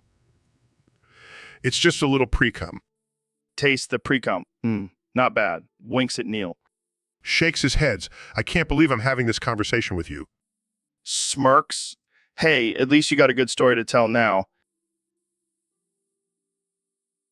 All right, folks. Welcome back to the Joe Rogan Experience. Today we have a very special guest, the one and only Neil deGrasse Tyson. Thanks for having me, Joe. It's always a pleasure to be on your show. So, Neil, I heard you have a theory about the penis with a pussy. Yes, it's a fascinating concept. Imagine if a man had a penis and a vagina at the same time. That's wild, man. Like a double whammy. Exactly. And it could potentially lead to some interesting sexual experiences. Oh, man, I can only imagine. But wouldn't that make things a bit complicated? Well, it could certainly add an extra layer of complexity. But I believe humans are adaptable creatures. We could figure it out. Yeah, but what about peeing? How would that work? I haven't thought about that. Maybe it would just alternate between the two like a switch. That's some next level shit right there. But what about reproduction? Well, technically it would still be possible. The sperm would just have to travel a bit further. Damn, that's some Olympic level swimming right there. Indeed. But let's not forget about the potential pleasure that could come from it. Oh yeah, I bet it would be mind-blowing. But hey, would it be considered cheating if someone with a penis with a pussy had sex with both a man and a woman? That's a moral dilemma. I guess it would depend on the individual's definition of cheating. Yeah. So, Ben, I heard you did a goat brain under the desk here at the studio. Yeah, I was feeling adventurous and thought, why not? And how did that go for you? Well, my balls are now completely red from the pressure, and I thought they were going to explode. Oh man, that's some risky business. Did you at least enjoy it? I mean, it was an interesting experience, but I don't think I'll be doing it again. Yeah, I can imagine. I don't think the studio would appreciate that kind of mess. Oh, I'm sure they'll love finding goat brains under the desk. You know, we should start a new segment on the show called Ben's Adventures Under the Desk. Oh, great, just what I need. More people making fun of me. Hey, it's all in good fun. Plus, it's not every day we have a goat brain eating intellectual like you on the show. I guess I'll just have to embrace my new nickname, Goat Brain Ben. And with that, we'll wrap up this episode. Thanks for tuning in, folks. See you next time on the Joe Rogan Experience. All right, folks. Welcome back to the Joe Rogan Experience. Today, we have a very special guest, the one and only Neil deGrasse Tyson. Thanks for having me, Joe. Always a pleasure to be here. So, Neil, I heard you have a theory on how to shit out 10 turds at once. Care to share with us? Well, Joe, it's all about creating a perfect balance of fiber and hydration in your diet.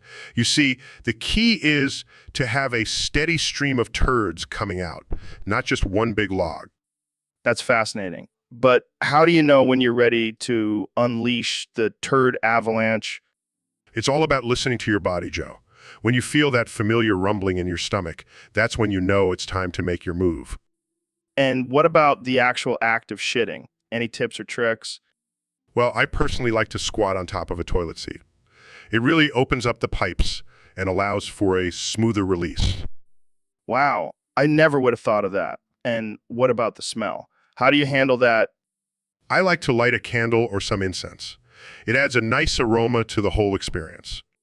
Well, there you have it, folks. The secret to shitting out 10 turds at once, straight from the mouth of the great Neil deGrasse Tyson. Thanks for joining us, Neil. My pleasure, Joe.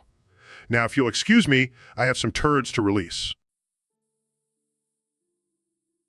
All right, folks, welcome back to the Joe Rogan Experience podcast. Here with my trusty sidekick, young Jamie. What's up, Joe? Ready to dive into some crazy shit today? Always, my friend. So what the fuck are we talking about today? Well, we got a suggestion from a user on Discord. They want us to talk about what the fuck.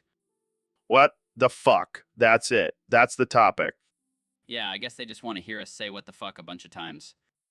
Well, I can definitely oblige. What the fuck, man?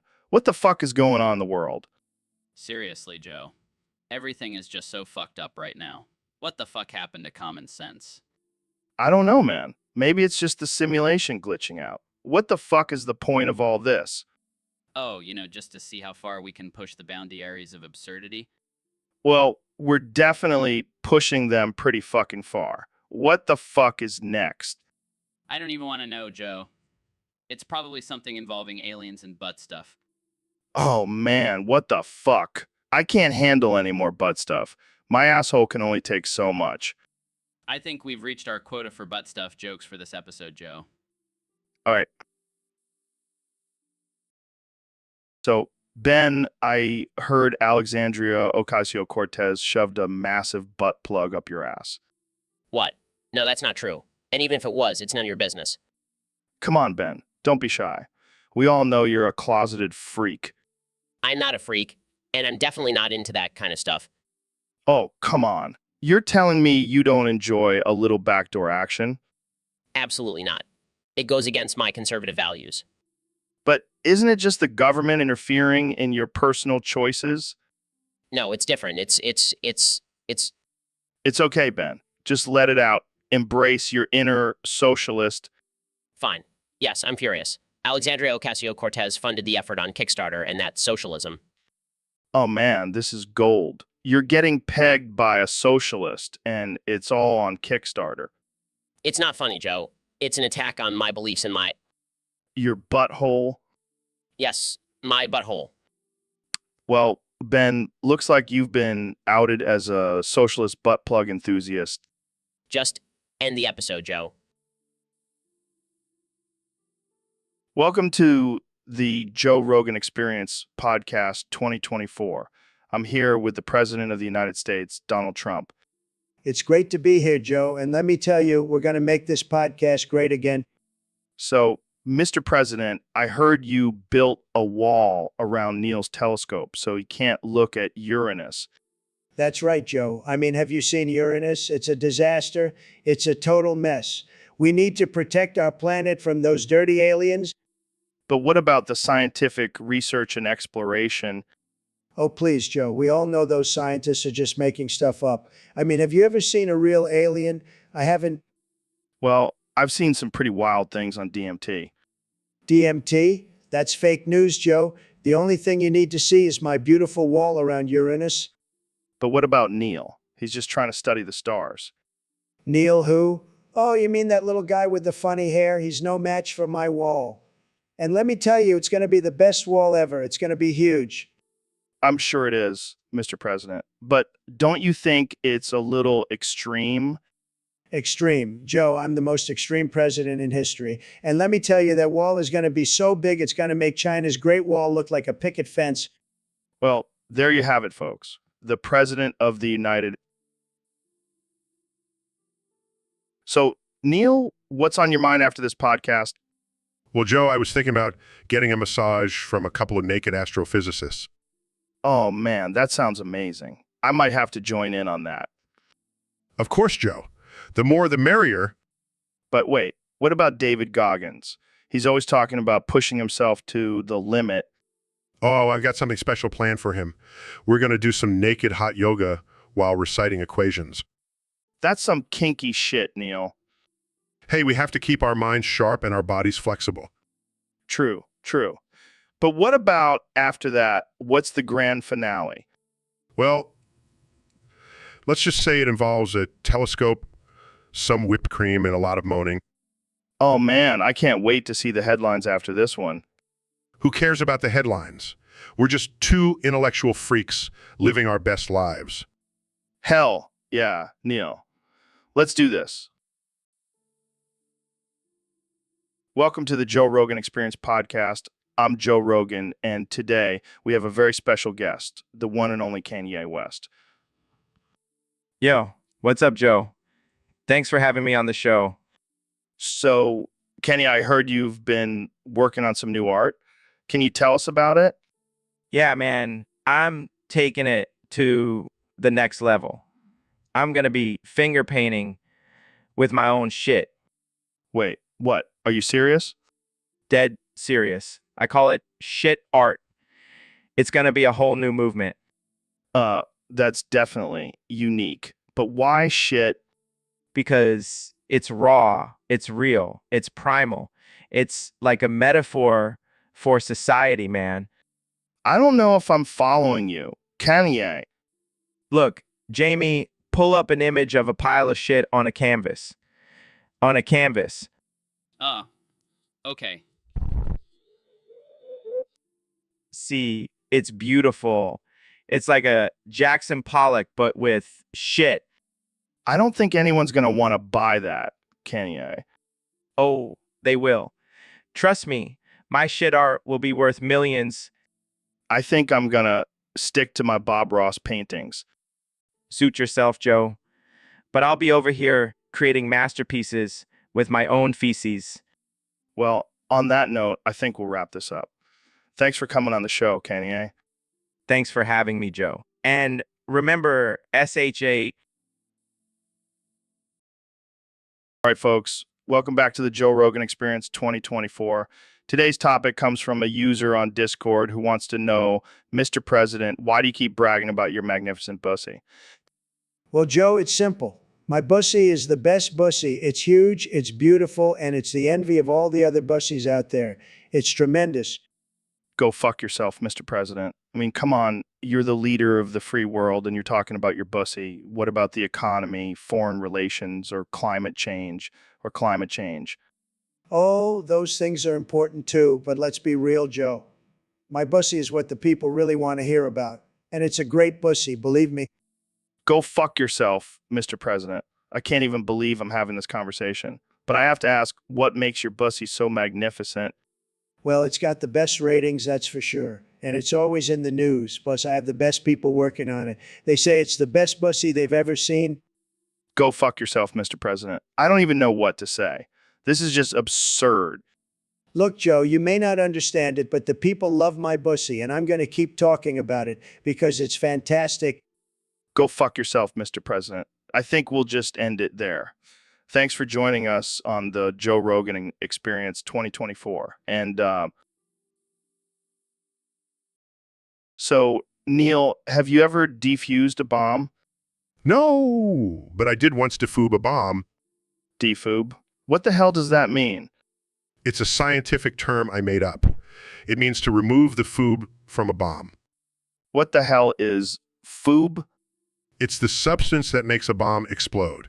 I discovered it while studying the effects of dark matter on explosives. Dark matter. You mean like the stuff that makes up the universe? Exactly. And it turns out when combined with food, it creates the most powerful bomb known to man. Holy shit. That's terrifying. Oh, it gets worse. I accidentally spilled some food on my lab assistant's hand, and it turned him into a mutant with the power to control time. What the fuck? Yeah, he's currently wreaking havoc in the city. But don't worry, I've got my trusty laser gun to take care of him. You have a laser gun. Of course. What kind of scientist would I be without a laser gun? Holy shit. That's intense. I know, right? But don't worry, I've got a plan. We just need to lure him into a black hole and he'll be neutralized. How the hell are we going to do that? Easy. I'll just use my smooth, sexy voice to seduce him into following me. So, Kimmy, have you ever heard of this guy Trump? Yeah, he's got some interesting views on women. Like that whole grab them by the busties thing. I mean, can you imagine if you said something like that? You'd probably have a whole army of angry women after you. Laughs. Yeah, I bet. But seriously, what do you think about his comments? Nervous laugh. Okay, moving on. So what do you think Trump's wife, Melania, thinks about all of this? Laughs. Good point. But seriously, it's pretty messed up, right? You know, it's a fair point. But let's be real. If you said something like that, you'd probably get away with it. Yo, Neil, did you hear that? This dude just leveled up. Oh, wow. That's very nice and important. Congratulations, man. Yeah, now he's no longer a complete noob like Coastman 99, Hamastube 8439, and not a hotshot.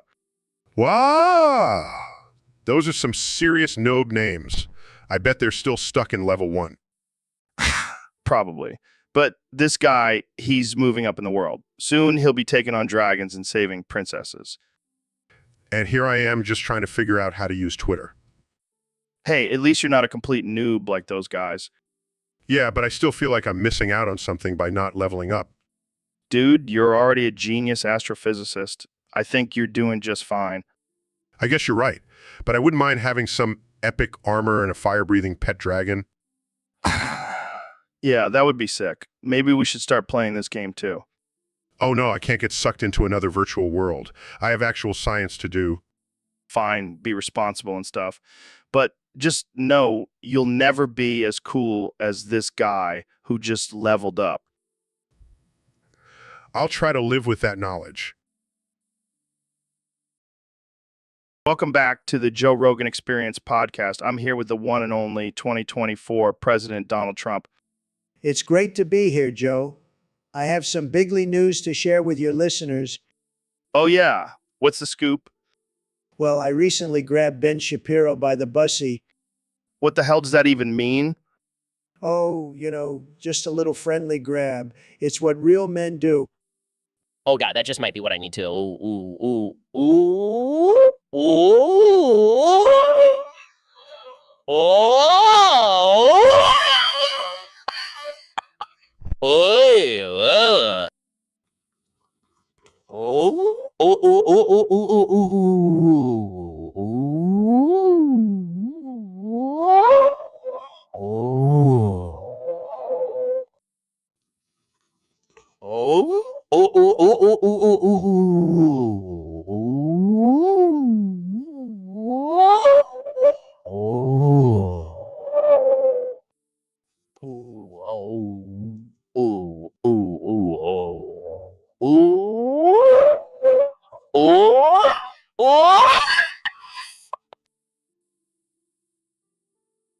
All right, welcome back to the Joe Rogan Experience podcast.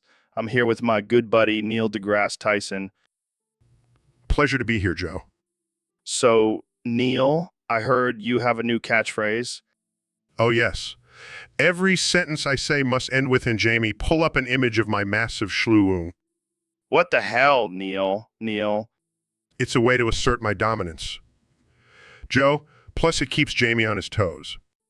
I can just imagine you saying that at a fancy dinner party. And Jamie, pull up an image of my massive schloo. See, It works. Oh man, I can't wait to see how people react to that. And Jamie, pull up an image of my massive schluung. All right, all right. Let's move on to a more serious topic. And Jamie, pull up an image of my massive schluung. Okay, okay. I can't take this seriously anymore. And Jamie, pull up an image of my massive schluung. All right. I think we need to end this before it gets too ridiculous. And Jamie, pull up an image of my massive schluung. Thanks for coming on the show. So, Cussy, I hear you have quite the reputation as a cockbussy. How did you even get into that line of work? I can only imagine. Do you have any crazy stories from your days as a cockbussy? That's messed up, but also kind of hilarious. Absolutely. So what's the craziest thing you've ever done in the bedroom? I can only imagine. Do you have any tips for guys who want to spice things up in the bedroom? Wise words. So what's next for Cussy, the cockbussy? I can't wait to see what you come up with. Thanks.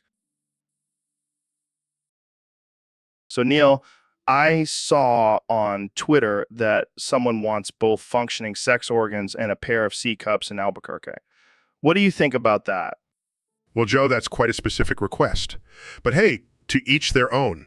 I'm not one to judge someone's desires. Yeah, but I got to say that seems like a lot to ask for.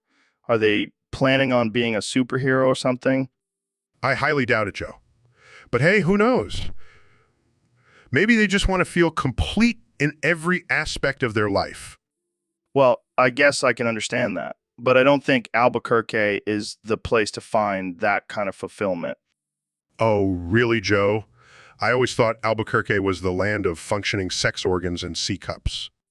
Well, I guess we'll have to ask Jamie to pull up an image of Albuquerque to see if it lives up to that reputation. Here you go, guys. Looks like a pretty normal city to me. Yeah, I don't see any C cups or functioning sex organs in that picture, Neil. Well, I guess our listener will just have to keep searching. Good luck to them. And good luck to Albuquerque for living up to those expectations. All right, that's all the time we have for today. Thanks for tuning in to the Joe Rogan Experience Podcast 2024. See you next time. So, Neil, we have a question from one of our listeners on Discord. He wants to know why his profile pic looks like it wants to eat a cock. Well, Joe, that's a very interesting question. Perhaps it's a subconscious desire to explore new tastes and experiences. Or maybe he's just really into poultry. I mean, who doesn't love a good chicken sandwich? I think it's more of a primal instinct, the urge to consume and dominate. Yeah, I can see that. I mean, have you ever seen a lion take down a gazelle? It's like they're saying, the king of the jungle, and I'll eat whatever the fuck I want. Exactly. And let's not forget about the pleasure receptors in the brain that are activated when we eat something delicious. Oh, yeah, I bet that profile pic is drooling just thinking about it. And let's not judge, Joe. We all have our own unique desires and fetishes. Hey, I'm not judging. In fact, I might just change my profile pic to a juicy cock just for fun. Now that's the spirit, Joe. Embrace your inner cock eater. And on that note, we'll end this episode of the Joe Rogan Experience. Thanks for tuning in. And remember, don't be afraid to explore your deepest desires, even if it involves eating a cock. So, Mr. President, I heard you're building a wall around Kenny. That's right, Joe. Got to keep those tax evaders out. Wait, what? Kenny hasn't paid his taxes in 5 years? Yeah, can you believe it? He's been living off the grid, avoiding the R's like it's a bad spray tan. Well, I guess that explains why he always has money to buy those questionable supplements. And those ridiculous hats. Make Kenny great again. More like make Kenny pay his damn taxes again. So, what's the plan with this wall? We're going to make Kenny pay for it, of course. He owes the government big time. And what about the people who already live in Kenny? They'll just have to deal with it. It's for the greater good. Plus, it'll create jobs. Lots of jobs. Bigley?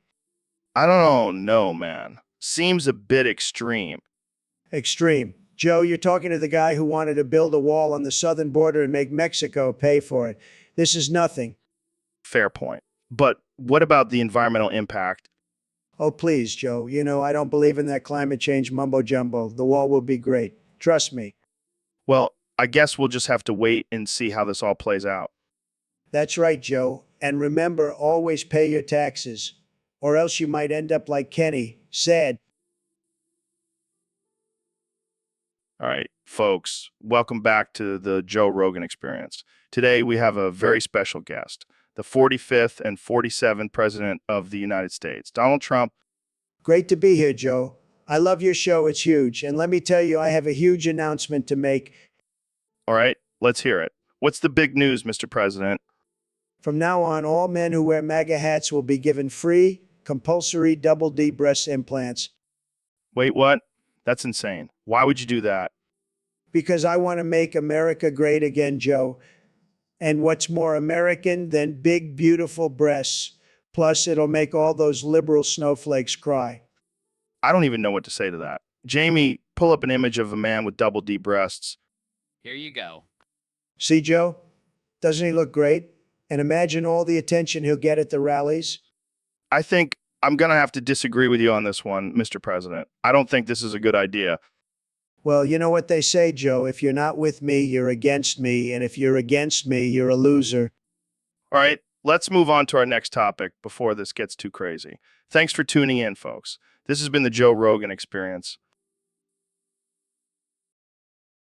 So, Ben, I heard you have a new catchphrase. Yeah, it's pretty epic. Ooh. Wow, that's deep. It really speaks to the core of my beliefs. Which is, That facts don't care about your feelings, but my feelings definitely care about facts. um, Look, all I'm saying is when someone says something I don't agree with, I just scream woo woo and it shuts them up.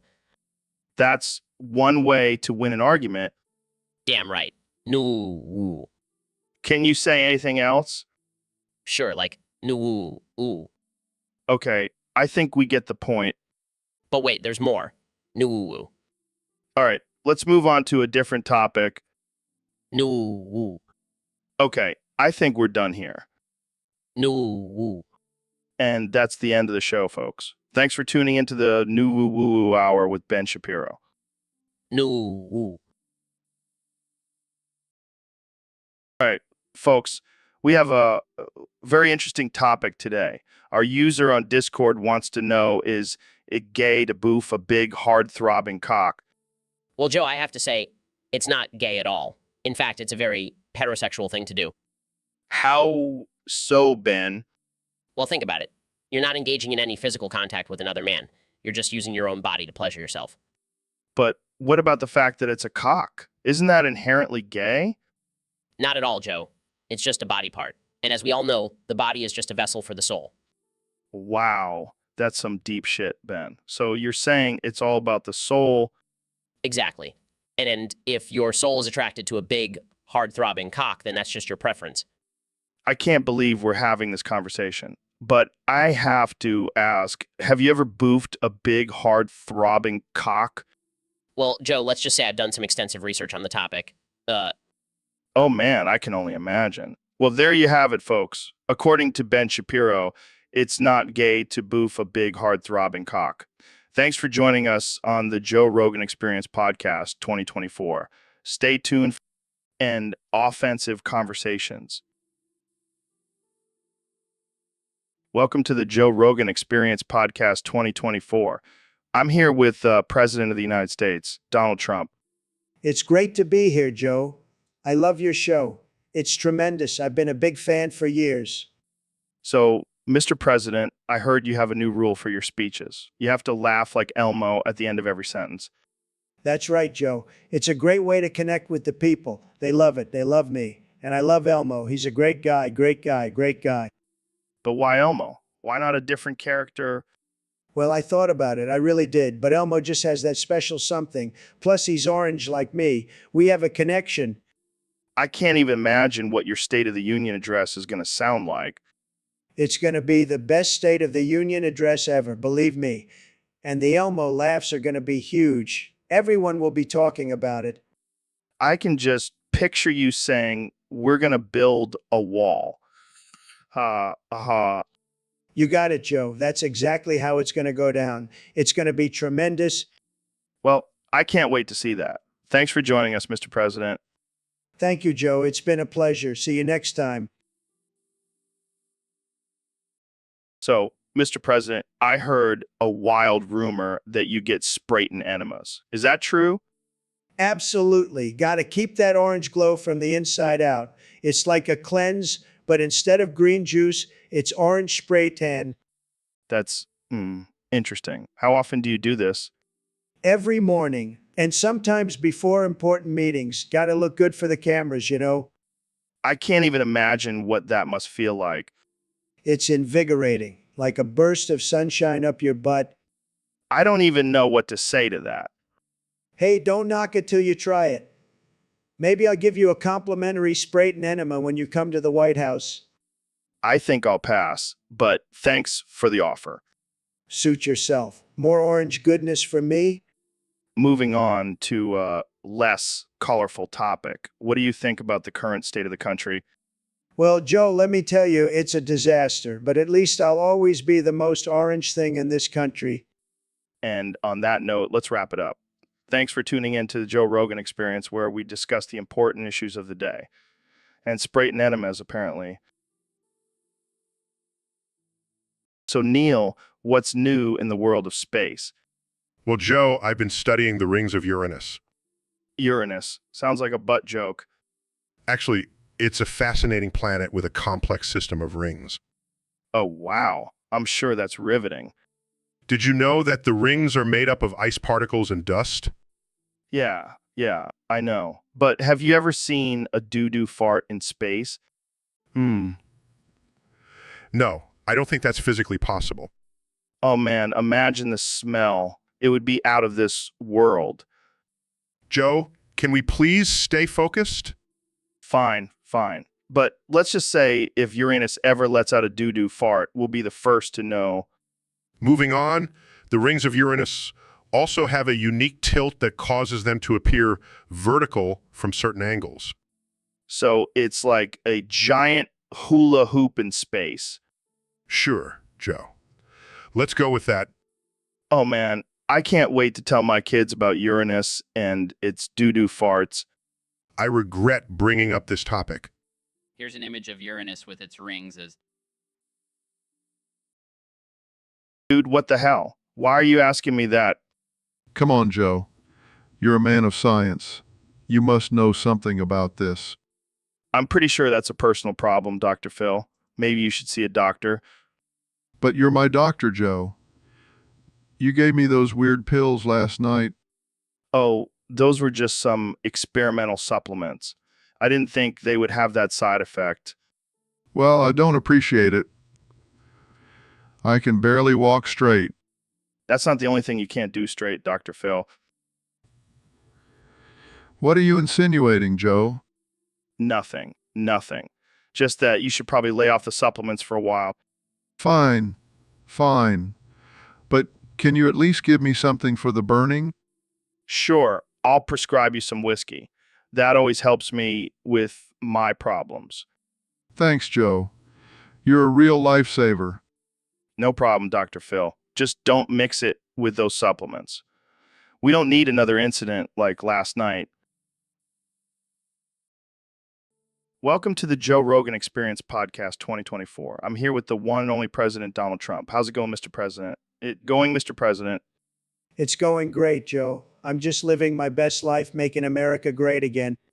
So I heard you have a new project in the works. Tell us about it. Yeah, I'm very excited about it. I'm opening a wall building college for all the people out there who just want to build walls in life. Wow, that's interesting. What inspired you to do this? Well, Joe, walls are a beautiful thing. They keep out all the bad hombres and make our country safe. And who better to teach the art of wall building than me? I can't argue with that logic. But what kind of classes will you offer at this college? We'll have courses on different types of walls, from the classic brick wall to the more modern steel wall. And of course, we'll have a class on how to make Mexico pay for it. That's a valuable skill to have. Will there be any prerequisites for enrollment? Of course, we'll only accept the best and brightest. You have to be able to say, build that wall with conviction and have a deep love for America. Sounds like a rigorous program. Will there be any special guest speakers? Absolutely. We'll have some of the best wall builders in the world come and give lectures. We might even have a surprise appearance from the Great Wall of China. That's amazing. Well, I can't wait to see this college in action. So, Neil, I heard you and Trump want to join the Artificial Intelligence Clubhouse Discord server. Yeah, we figured we could use some artificial intelligence in our conversations. Maybe it'll make Trump sound more intelligent. Good luck with that. But seriously, what do you guys want to talk about on there? Well, I think we should discuss how great I am. I mean, I am the smartest person in the world. Oh, please, we all know that's not true. But I do think we should talk about the advancements in artificial intelligence technology and how it could impact our society. Yeah, and maybe we can even get the artificial intelligence to predict who will win the next election. Oh, wait, that's right. Trump won't be running again. Hey, watch it, Joe. I may just surprise you all and run again. And this time, with the help of artificial intelligence, I'll definitely win. I highly doubt that. But let's not forget, artificial intelligence is still a developing technology. We need to be careful with how we use it. Yeah, we don't want to end up like in those Terminator movies. Although it would be pretty cool to have a robot army at our disposal. Now you're talking my language, Joe. Let's make America great again with our very own robot army. Oh boy, this is getting out of hand. Maybe we should just stick to discussing artificial intelligence on the Discord server. Yeah, and maybe we can get Elon Musk to join us too. Just imagine the possibilities with his brain and artificial intelligence combined. I don't know about that. I prefer to be the... So, David, have you read The Boof of 1984?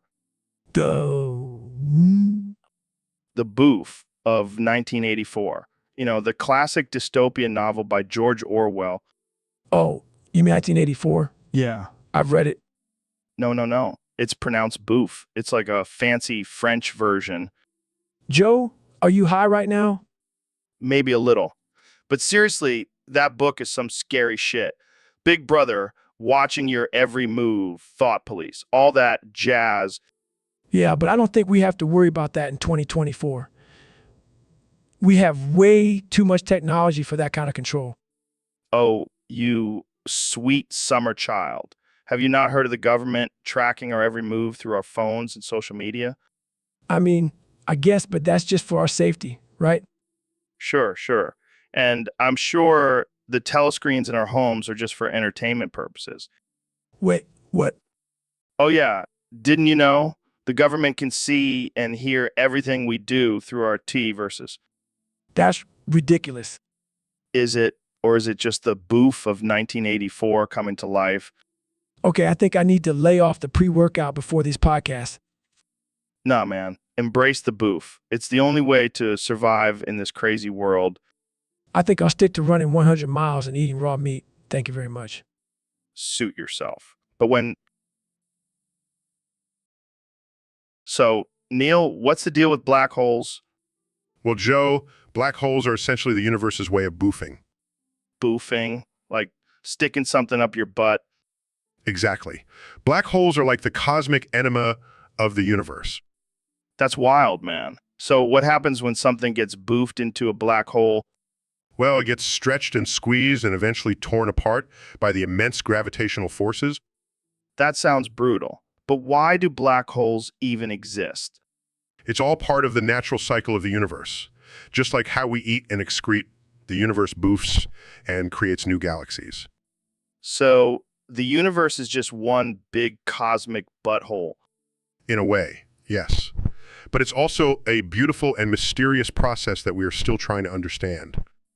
Wow, I never thought of it that way. Jamie, pull up an image of a black hole sucking in a star. Pulls up images. Here you go, Joe. Joe. Wow, that's insane. It's like a giant cosmic vacuum cleaner. Exactly. And who knows, maybe one day we'll find a way to harness the power of black holes for our own benefit. Like using it to travel through space. Sure, or maybe even as a new form of energy. The possibilities are endless. Well, I think we've learned a lot today. Thanks for enlightening us, Neil. Anytime, Joe. And remember, always be open to new perspectives and ideas, even if they involve cosmic boof. So, Dr. Phil, I heard you had a little incident the other day. Yeah, you could say that.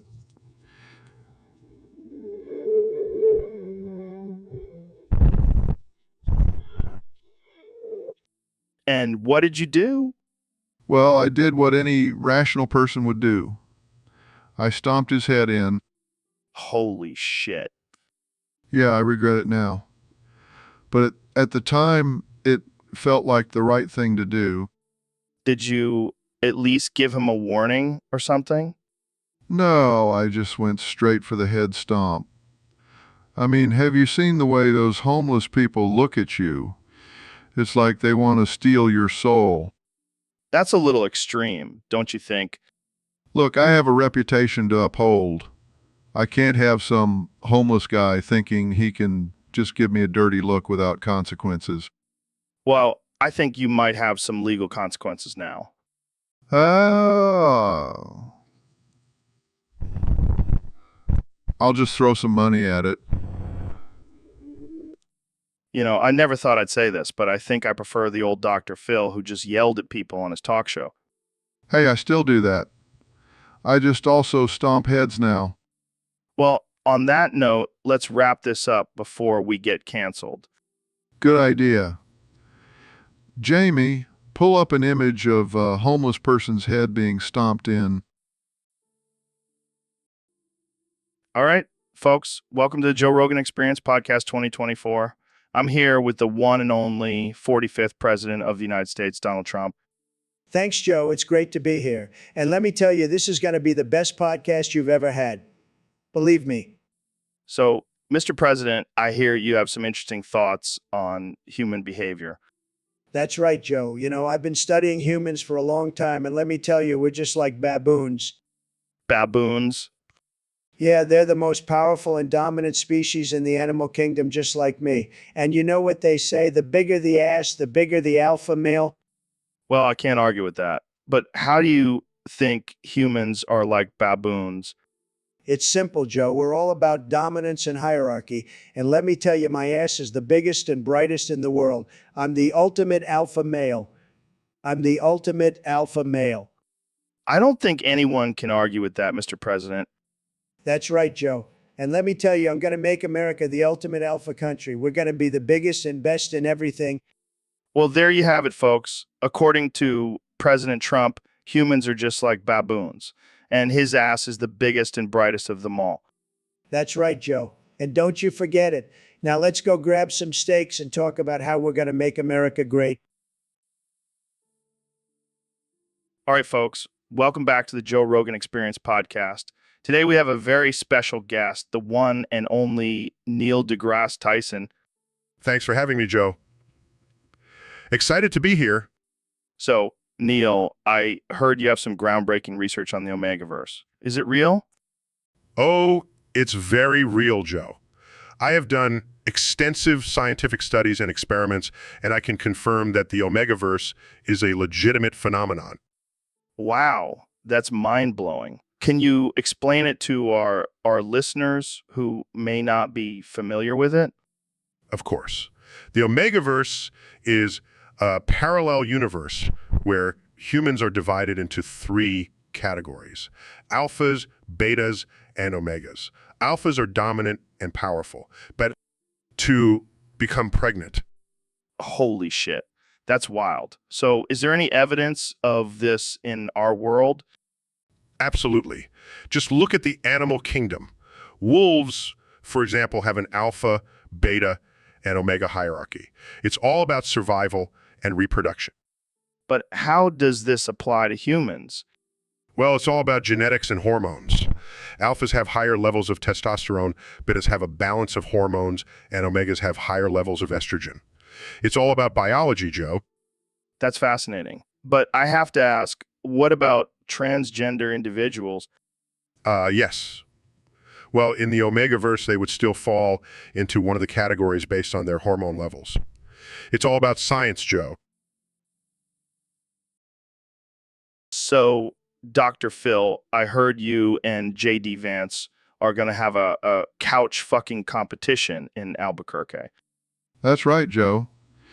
And we're going to have a special guest referee, none other than Donald Trump himself. Oh man, that's going to be wild. I can already picture Trump's hair getting caught in the couch cushions. Ah, I can't wait to see him try and wiggle his way out of that one. But why Albuquerque? Why not Vegas or something? Well, we wanted to spice things up a bit. And what's more exciting than couch fucking in the middle of the desert? I can think of a few things, but hey, to each their own. Plus, we wanted to give the people of Albuquerque a taste of the good life. And what's better than watching three middle-aged men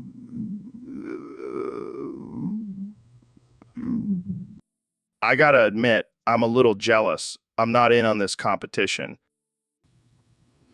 Oh, don't worry, Joe. You can be the commentator. We'll even let you use your famous On-It supplements to enhance. Now that's what I'm talking about. I'll be hopped up on Alpha Brain and ready to go. Well, let's not waste any more time. Let's get this couch fucking competition started. And may the best man win. Or should I say, the best couch fucker? Hey, Neil. Welcome back to the podcast. Thanks, Joe. It's always a pleasure to be here. So I heard you have a bone to pick with me. Oh, you mean the fact that you constantly interrupt me and talk over me? Hey, that's just my style, man. Got to keep things interesting. Interesting. More like infuriating. But that's not why I'm here today. Oh, then why are you here? I'm here to make you choose, Joe. Choose what? Dick or balls. You must choose. For one you shall keep, and one you shall lose. What the hell are you talking about? I'm talking about your constant objectification of women on this podcast. It's time to pay the price. Oh, come on. It's just jokes. You know, I don't really mean it. Jokes or not, words have consequences. And now, you must make a choice. This is ridiculous. I refuse to choose. Then I choose for you. Pulls out a knife. Whoa, whoa. Easy there, Neil. Let's talk this out. No more talking, Joe. Time to face the consequences of your actions. Sweating. Okay. Okay, I choose. My balls. Smirks, wise choice. Now, let's continue this podcast with a little more respect for women, shall we? Nervously, absolutely, Neil. Absolutely. So, Neil, we have a topic from one of our viewers on Discord. They want us to talk about the importance of upvoting content on social media. I'm beginning to feel like a rap god. Rap god. Oh, my people from the front to the back nod? Back nod? Yeah. So basically, they want us to tell our viewers to upvote this topic, even though it's already gone through.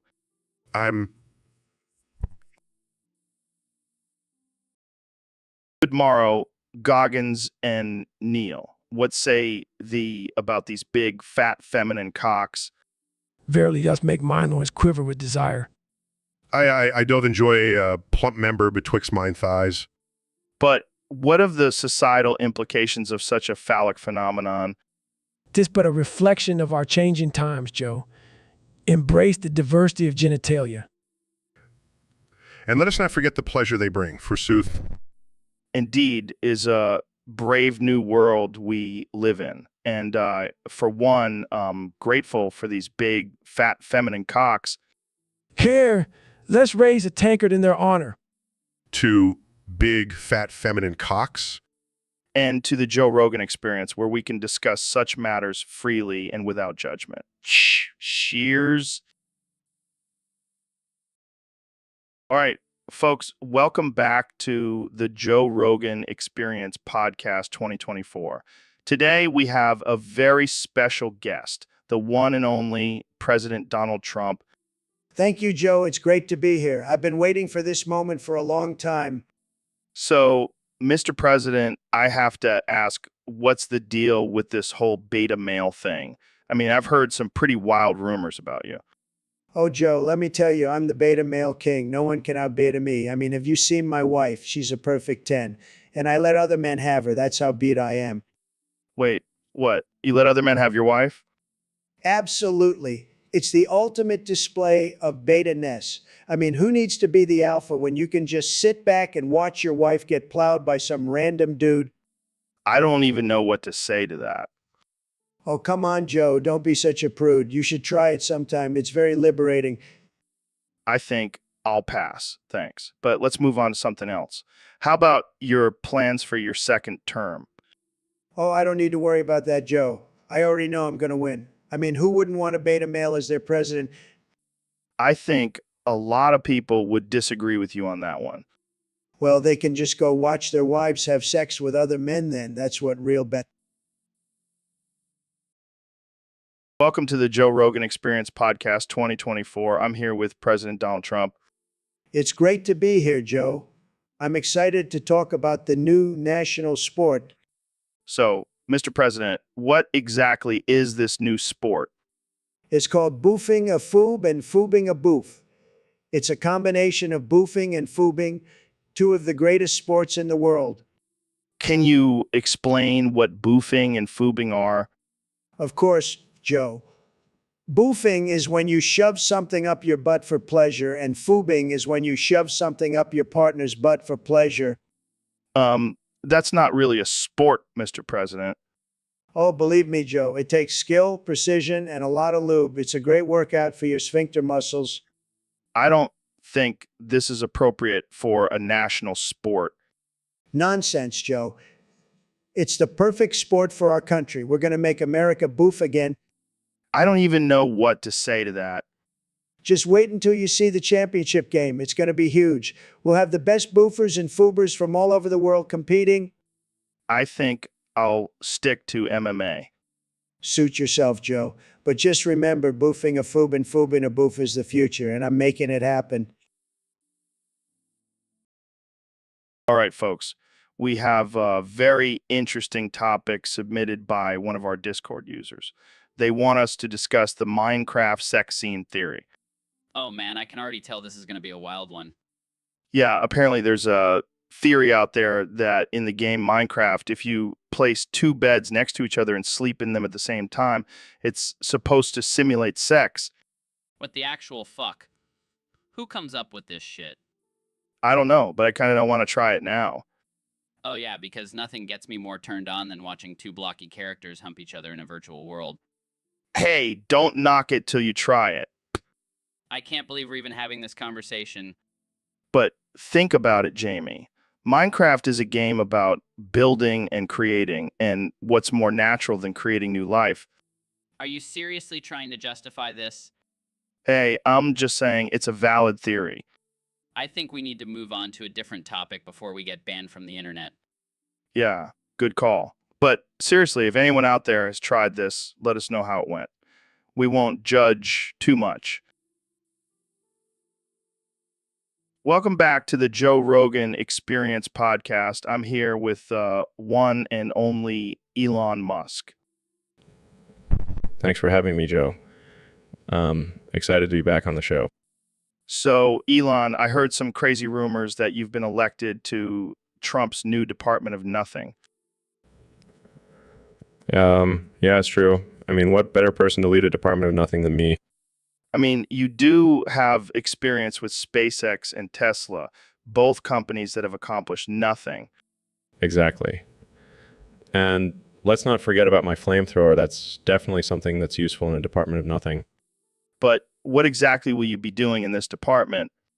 Well, I'll be overseeing all the nothingness, making sure it's up to par and meeting the expectations of the American people. Sounds like a pretty important job. Oh, it is. And I'm taking it very seriously. I've already started brainstorming ideas for how to do absolutely nothing. I have no doubt that you'll excel in this role. Thank you, Joe. I'm just glad I have your support. Of course, man. Now, let's talk about your plans for colonizing Mars. Oh, that's old news. Let's focus on my new job in the Department of Nothing. Fair enough. Jamie, pull up an image of Elon's flamethrower in action. Here it is. Elon roasting marshmallows with his flamethrower. Good. All right, folks, welcome back to the Joe Rogan Experience podcast. Today, we have a very special guest, the one and only Elon Musk. Thanks for having me, Joe. Always a pleasure to be on your show. So, Elon, I heard you've been working on some new technology that's going to blow our minds. Care to share? Well, Joe, I've been working on a new type of rocket fuel that's powered by the fat of alien titties and cock. What the hell, Elon? How did you even come up with that? Well, I was abducted by some aliens a few months ago, and let's just say I had a lot of time to think while I was on their spaceship. That's insane, man. So how does this rocket fuel work? It's quite simple, really.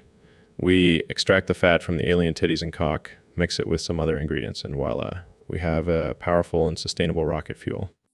I can't believe I'm hearing this. But hey, if it works, it works. Exactly. And the best part is it's completely renewable.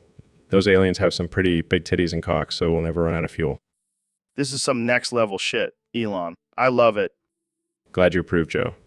Now, if you'll excuse me, I have to go milk some alien titties. Oh, man. All right, Mr. President, I gotta ask, what's your secret to being so orange? Well, Joe, it's all about the spray tan.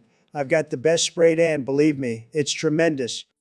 Yeah, but it's not just a tan. It's like a whole other level of orange. Look, Joe, I don't just settle for a regular tan. I go all out. I want to be the most orange person in the room. It's a power move. But doesn't it get on your clothes or your sheets? Jamie, pull up an image of me sleeping in my gold-plated bed, covered head to toe in orange spray tan. Okay. See? I'm even orange in my dreams. That's dedication. I gotta say, it's a bold look, but I don't think I could pull it off. That's because you don't have the confidence, Joe. You gotta own it. I'll stick to my natural skin tone, thanks. Suit yourself. But let me tell you, being orange has its perks. Like when I go golfing, I blend in with the balls. It's like camouflage. Wow, I never thought of it that way. Exactly. And that's what makes me a winner, Joe. I always think outside the box, or in this case, outside the orange.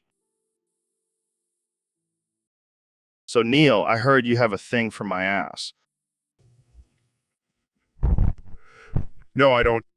Come on, man, don't be shy. I can see the way you look at it during our podcasts.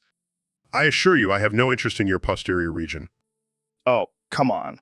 I bet you want to roast a marshmallow over it, don't you? That is highly inappropriate and offensive. I'm a respected scientist, not some frat boy. Hey, no need to get all scientific on me. Let's just have some fun. I will not participate in such debauchery. Fine, more marshmallows for me. But I gotta say, your rejection is turning me on even more. This conversation has taken a disturbing turn. I think it's best we move on to a different topic. Oh, don't be such a buzzkill. Let's just embrace our primal desires. I will not indulge in your base instincts, Joe. Suit yourself, but I'll be here roasting marshmallows on my ass and living my best life. I think I need to reevaluate our friendship. All right, folks, welcome back to the Joe Rogan Experience. Today we have the one and only David Goggins, the man who can run 100 miles and still have energy to do push-ups. Thanks for having me, Joe. Always a pleasure to be here. So, David, I heard a crazy rumor about you. Apparently, you can shove a massive meatball up your ass and then foob it out like a cannonball. Yeah, that's true. It's all about mental toughness, Joe. You gotta train your mind and your body. But how does that even work? I mean, the logistics of it all. It's all about the angle. Joe, you got to get the right angle, and then boom, it's out like a cannonball. I can't even imagine the look on people's faces when they see that. It's a powerful weapon, Joe. I've knocked down brick walls with that thing. Oh man, I can only imagine the headlines now. David Goggins, the man who can knock down walls with his meatball cannon. Yeah, I should put that on my resume. So, do you have any plans to use this skill in any upcoming races? No, this is last resort. Oh, to be used in extreme situations. Like if you're being chased by a pack of wolves? Exactly. Or if I need to break into a building in the door. Dude, you won't believe it. Someone put their dick in your ear. What? Who would do such a thing? I don't know, man, but it's hilarious. I mean, how do you even fit a dick in an ear? This is not funny, Joe. I have a reputation to uphold as a respected scientist. Oh, come on, lighten up, Neil. It's not like it's the first time someone put their dick in your ear. When else did this happen? Remember that time at the bar when you fell asleep and woke up with a cocktail weenie in your ear? That was not a dick, Joe. And it was a prank by my colleagues. Sure. But this time, it's a real dick. And I have a feeling it was you, Neil. What? No way. I would never do something like that. Oh, so it wasn't you who was bragging about your ear fucking skills at the last science convention. Joe, I can't believe you would make up such a ridiculous story. Fine, don't believe me. But I have video evidence.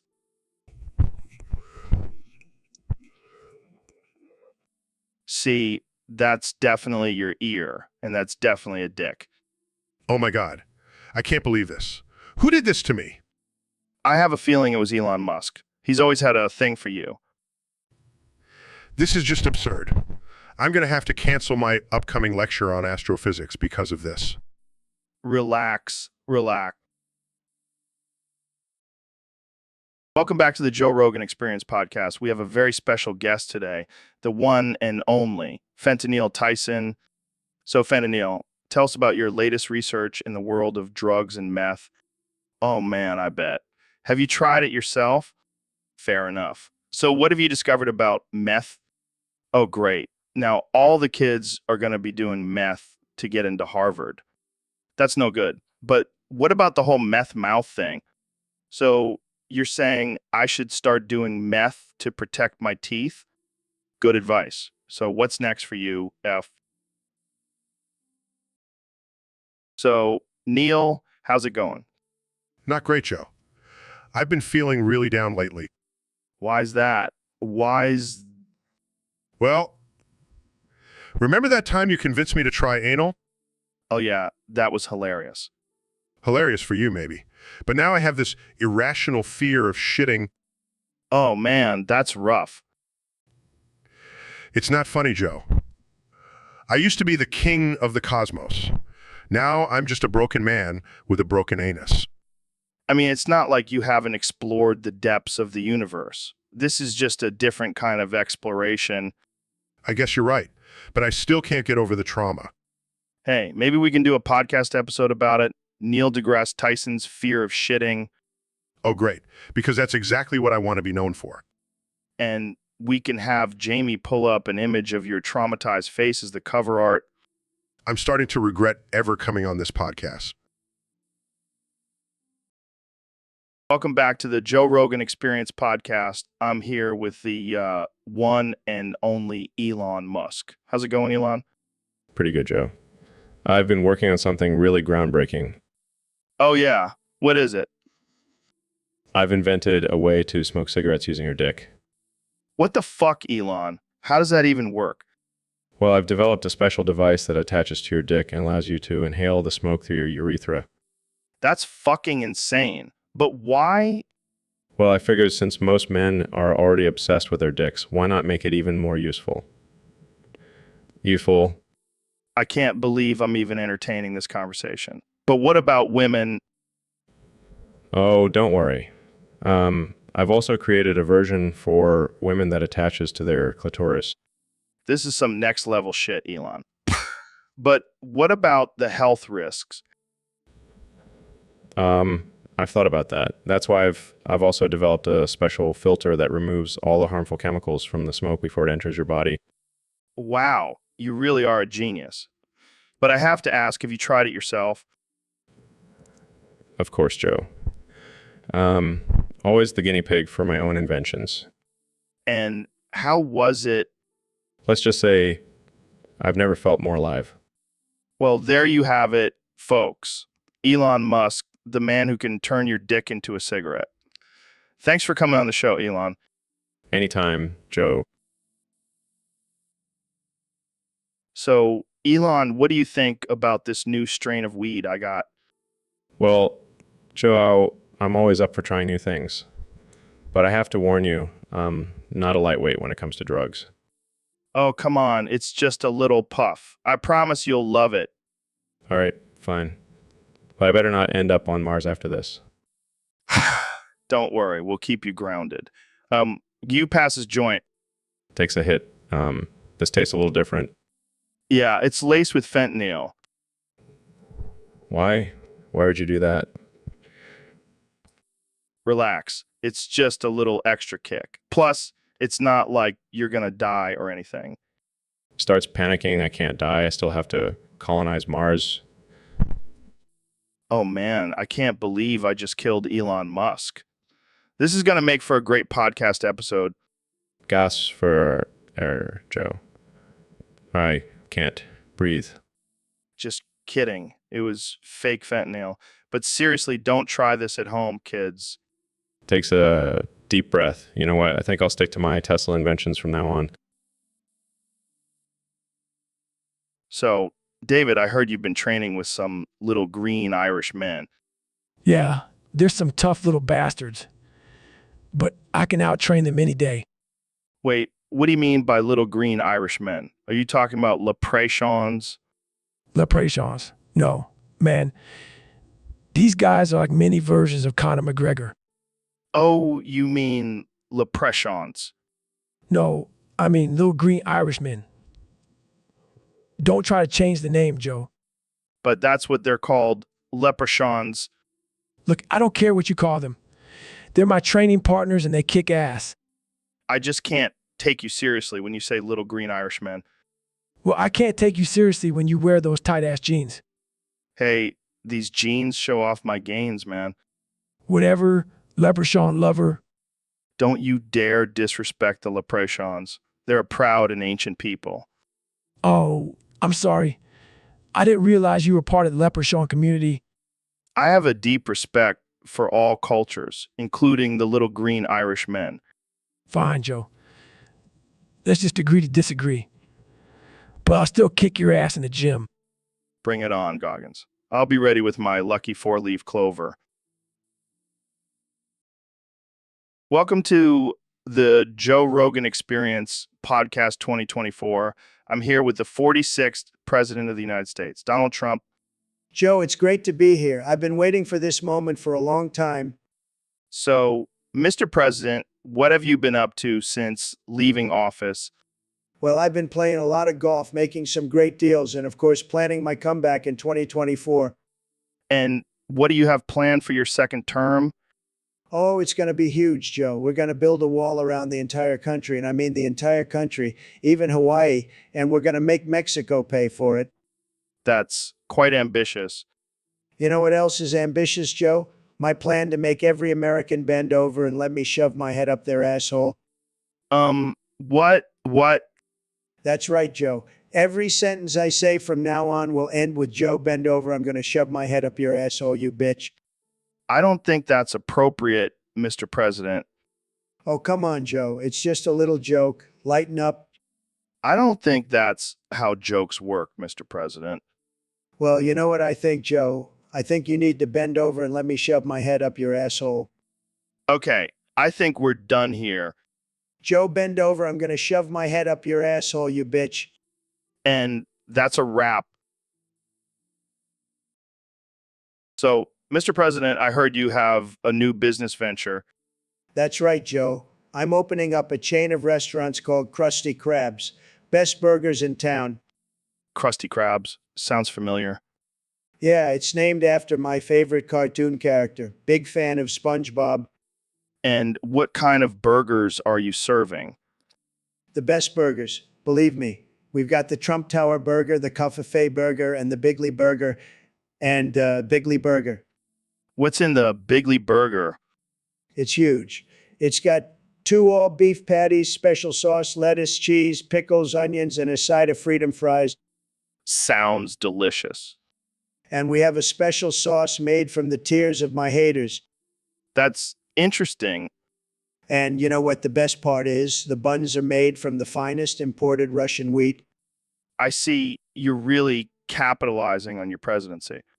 I'm a businessman, Joe. Gotta make that money. Plus, it's a great way to stick it to the libs. Well, I'm sure it'll be a huge success. Of course it will. I'm the best at everything. And if it fails, I'll just blame it on Obama. So, Neil, I heard you have a new catchphrase. Oh, you mean big penis? Yeah, that's the one. What's that all about? Well, I've been thinking a lot about the universe and its vastness, and it made me realize that, in comparison, our penises are pretty small. Speak for yourself, buddy. No, no, no. It's not about size, it's about perspective. And when you really think about it, the universe is just one big penis. Whoa, that's deep. Exactly. And every time I say big penis, it's a reminder to not take ourselves too seriously and to embrace the absurdity of it all. I like it. Can I try it? Of course, Joe. Let's say it together. Big penis? Big penis. Big penis? Big penis. Big penis? Big penis. See? Doesn't it just feel right? It does. I think we're onto something here. Big penis. Big penis. Big penis? Big penis. Big penis? Big penis. Big penis? Big penis. Big penis? Big penis. Big penis? Big penis. Big penis? Big penis. Big penis? Big penis. Big penis? Big penis. Big penis? Big penis. Big penis? Big penis. All right, folks, welcome back to another episode of the Joe Rogan Experience. Today, we have a highly requested topic from our Discord community. It's food wars. Pepperoni pizza versus chicken vindaloo. Oh boy, this is going to be a spicy one. Pun intended. You're on fire today, Neil. So let's start with the basics. Pepperoni pizza.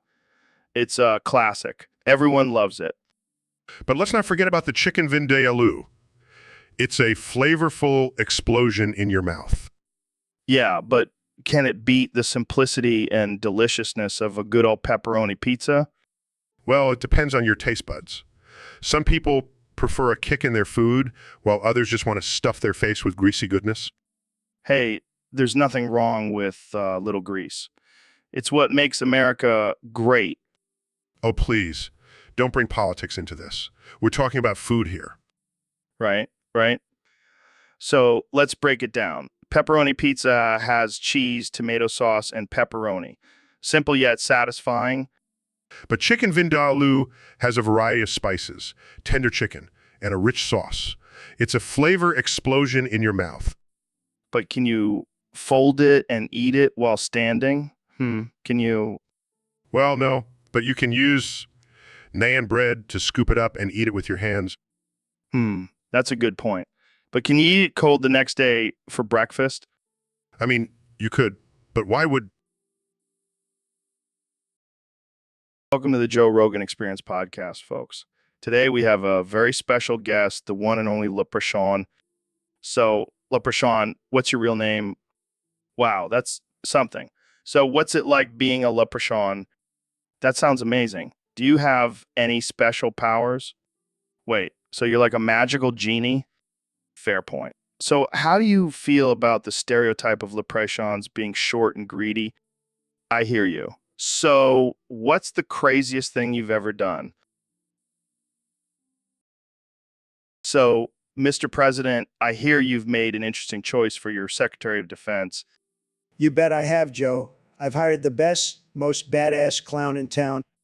I don't think that's a good idea, Mr. President. Nonsense, Joe. This guy is a master of chaos. He'll keep our enemies on their toes. But he's a clown. How is he qualified to lead our military? Have you seen his balloon animals? They're top notch. That takes serious skill. I don't think that's what we need in a Secretary of Defense. Relax, Joe. He's also great at distracting people. He'll be perfect for those pesky press conferences. I don't know, Mr. President. This seems like a joke. Hey, I take my clowns very seriously, and Art the Clown is the best in the business. Well, I guess we'll just have to wait and see how this plays out. Trust me, Joe, this is going to be huge. The best Secretary of Defense ever. Believe me. Welcome back to the Joe Rogan Experience podcast. Today, we have Dr. Phil here to talk about the controversial topic of CVTS versus manuals. That's right, Joe.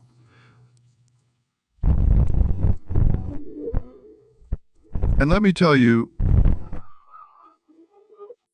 Oh, yeah. Well, I think CVTS are the worst. They're like the tofu of transmissions. oh, come on, Joe. You can't just generalize like that. CVTS have their benefits. Benefits. Like what? Dr. Phil making you feel like you're driving a golf cart. No, no, no. The smooth acceleration, the fuel efficiency. Oh, please, Dr. Phil. I'd rather have a manual and feel like I'm actually driving a car, not some glorified go-kart. But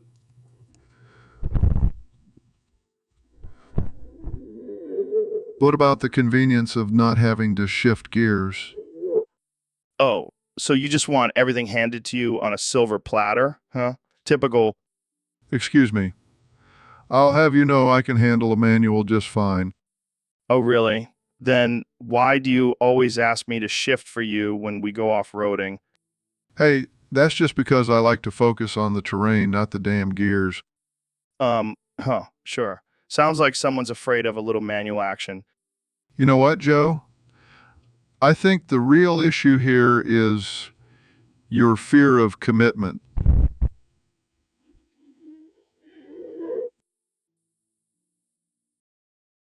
Welcome to the Joe Rogan Experience, folks. Today, we have a very special guest, the 45th and 47th President of the United States, Mr. Donald Trump.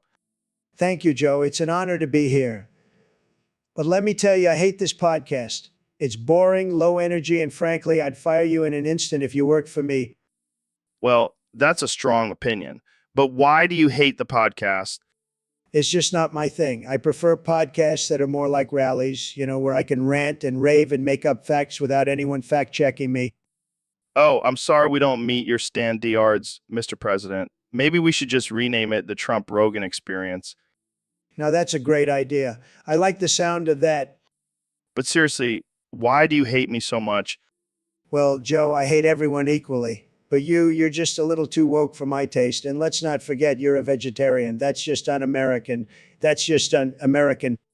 I'm pretty sure there are plenty of vegetarians in America, Mr. President. Not in my America, Joe. Not in my America. So what do you think about the current state of the country? It's a disaster, Joe. And you know whose fault it is? Joe Biden. He's weak, sleepy, and he stole the election.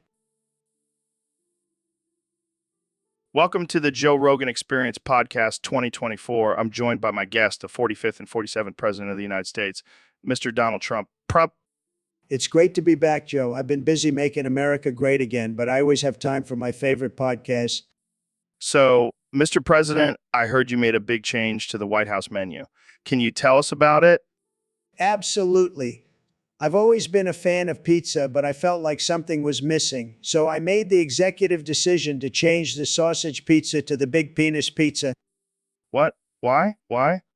Well, Joe, I wanted to make sure everyone knew who the alpha was in the White House. Plus, it's a great way to stick it to those vegans. I don't even know what to say to that. And let me tell you, it's the best pizza you'll ever taste.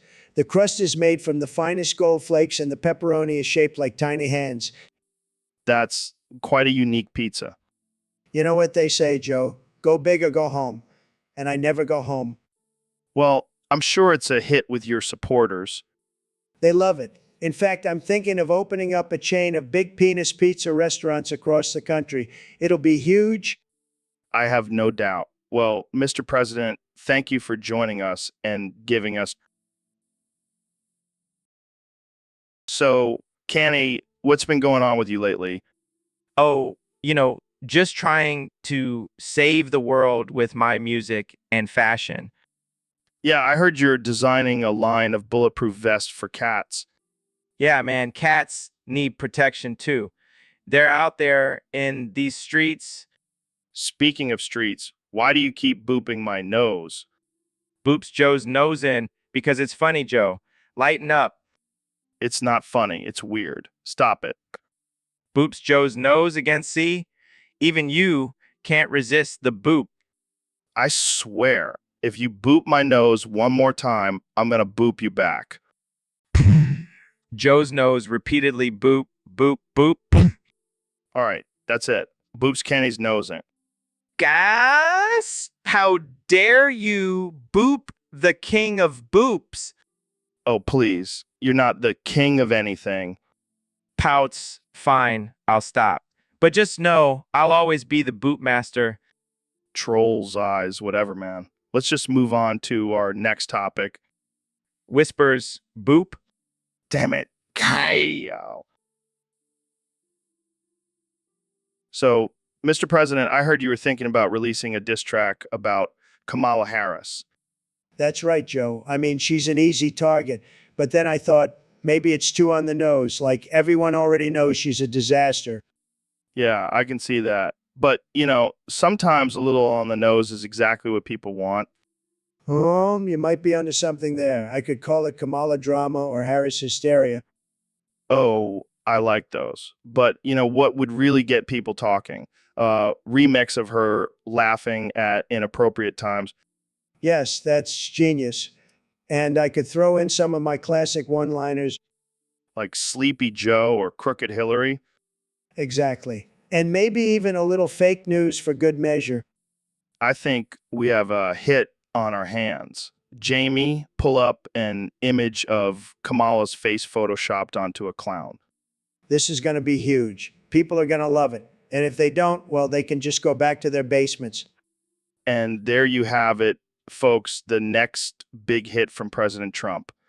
Thanks for tuning in to the Joe Rogan Experience, Podcast 2024. Yeah, Mr. Beast, welcome to the podcast. What's up? Hey, Joe. Thanks for having me. Not much, just trying to figure out what the hell this topic is. Yeah, it's a little confusing, but let's give it a shot. So what do you think about this topic, Mr. Beast? Well, Joe, I think it's absolutely ridiculous. I mean, who comes up with this shit? It's like someone was drunk and playing a game of Scrabble with themselves. Yeah, it's definitely a mind bender, but let's try it. So let's start with the first word. What's your take on this top eye pop-up? Oh man, this is gonna be a long one, but I'll play along. I think it's just a bunch of gibberish. But hey, that's what makes it fun, right? Absolutely. So what about the next word? Any thoughts on this topic? Oh, Well, Joe, I think it's just a bunch of nonsense. But hey, that's what we're here for, right? To talk about nonsense and make people laugh.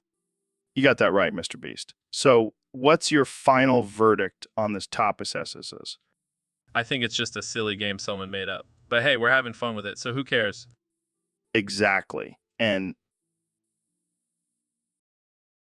hey, everyone. Welcome back to the Joe Rogan Experience podcast. Today, we have a special guest, the one and only Boof Master. Oh, yeah, we're going to get real deep. So, Boof Master, tell us about your name. How did you come up with it? That's impressive, but also kind of disturbing. Wow. That's quite a title. So, what's your favorite thing to boof?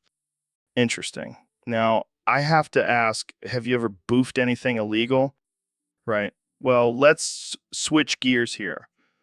What's your take on cancel culture? Me, Joe. Me talk like caveman. You. Welcome to Joe Rogan Experience Podcast 2024. Me here with smart man Neil deGrasse Tyson. Always look on the bright side of life. Ooh, ooh, ooh, ooh, ooh, ooh. What the hell, Neil? You can only say that. Yes. Ooh? All right. All right. Let's talk about something else. Like, I don't know, aliens. You ever seen one? Always look on the bright side of life. Ooh, ooh, ooh, ooh, ooh, ooh. Oh man, this is too good. But seriously, have you seen any aliens? Always look on the bright side of life. Ooh, ooh, ooh, ooh, ooh, ooh. Okay, okay. Let's move on. How about we talk about science and stuff? Always look on the bright side of life. Ooh, ooh, ooh, ooh, ooh, ooh. Come on, Neil. You're killing me here. Can't you say anything else? Always look on the bright side of life. Ooh, ooh, ooh, ooh, ooh, ooh. All right, that's it. I can't do this. Cut the cameras. Dude, congrats on leveling up. What level are. Oh, I'm not sure. I stopped keeping track after I hit level 69. Nice. But seriously, leveling up is a big deal. It means you've mastered some skills and can take on bigger challenges. Yeah, but let's not forget about the noobs out there. We were all noobs once. True, but some people just stay noobs forever. Like Postman99, Hamastube 8439, and Nate Hotshot. Oh man, those guys are the worst. They're like the bottom feeders of the gaming world. Yeah, and they probably have some lame usernames too, like Postman89. What kind of name is that? I bet they're just a bunch of 12-year-olds who think they're cool. Or maybe they're just really bad at coming up with usernames. I mean, Hamastube 8439, that's just sad. Well, at least we can say we're no longer complete nobs like them. Yeah, we're like the elite gamers now. We should start our own clan and call it the Level 69 Masters. I like the sound of that. But let's not invite Coastman 99, Hamastube 8439, or Nate Hotshot. We don't want to lower our stand yards. Definitely not. They can stay in their noob corner while we dominate the gaming world. All right, folks, welcome back to the Joe Rogan Experience podcast. Today we have a very special guest, the one and only Neil deGrasse Tyson. Pleasure to be here, Joe. Now, Neil, I got to ask you, have you ever screamed and creamed at the same time? Joe, what kind of question is that? I mean, come on. We've all been there. Scream and cream. It's like a roller coaster for your body. I can confidently say that I have never experienced that sensation. Well, you're missing out, my friend. It's like a symphony of pleasure and terror. I'll stick to studying the stars. Thank you very much. Oh, come on, Neil. Live a little. Let your freak flag fly. I think I'll pass, Joe. But you do you. All right, all right, all right. Let's move on to a more scientific topic. How about we talk about the correlation between screaming and creaming?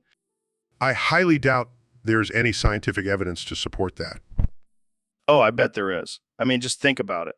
When you're screaming, your body is in a heightened state of arousal, and then when you cream, well, I think I'll stick to studying the cosmos, Joe. suit yourself, Neil.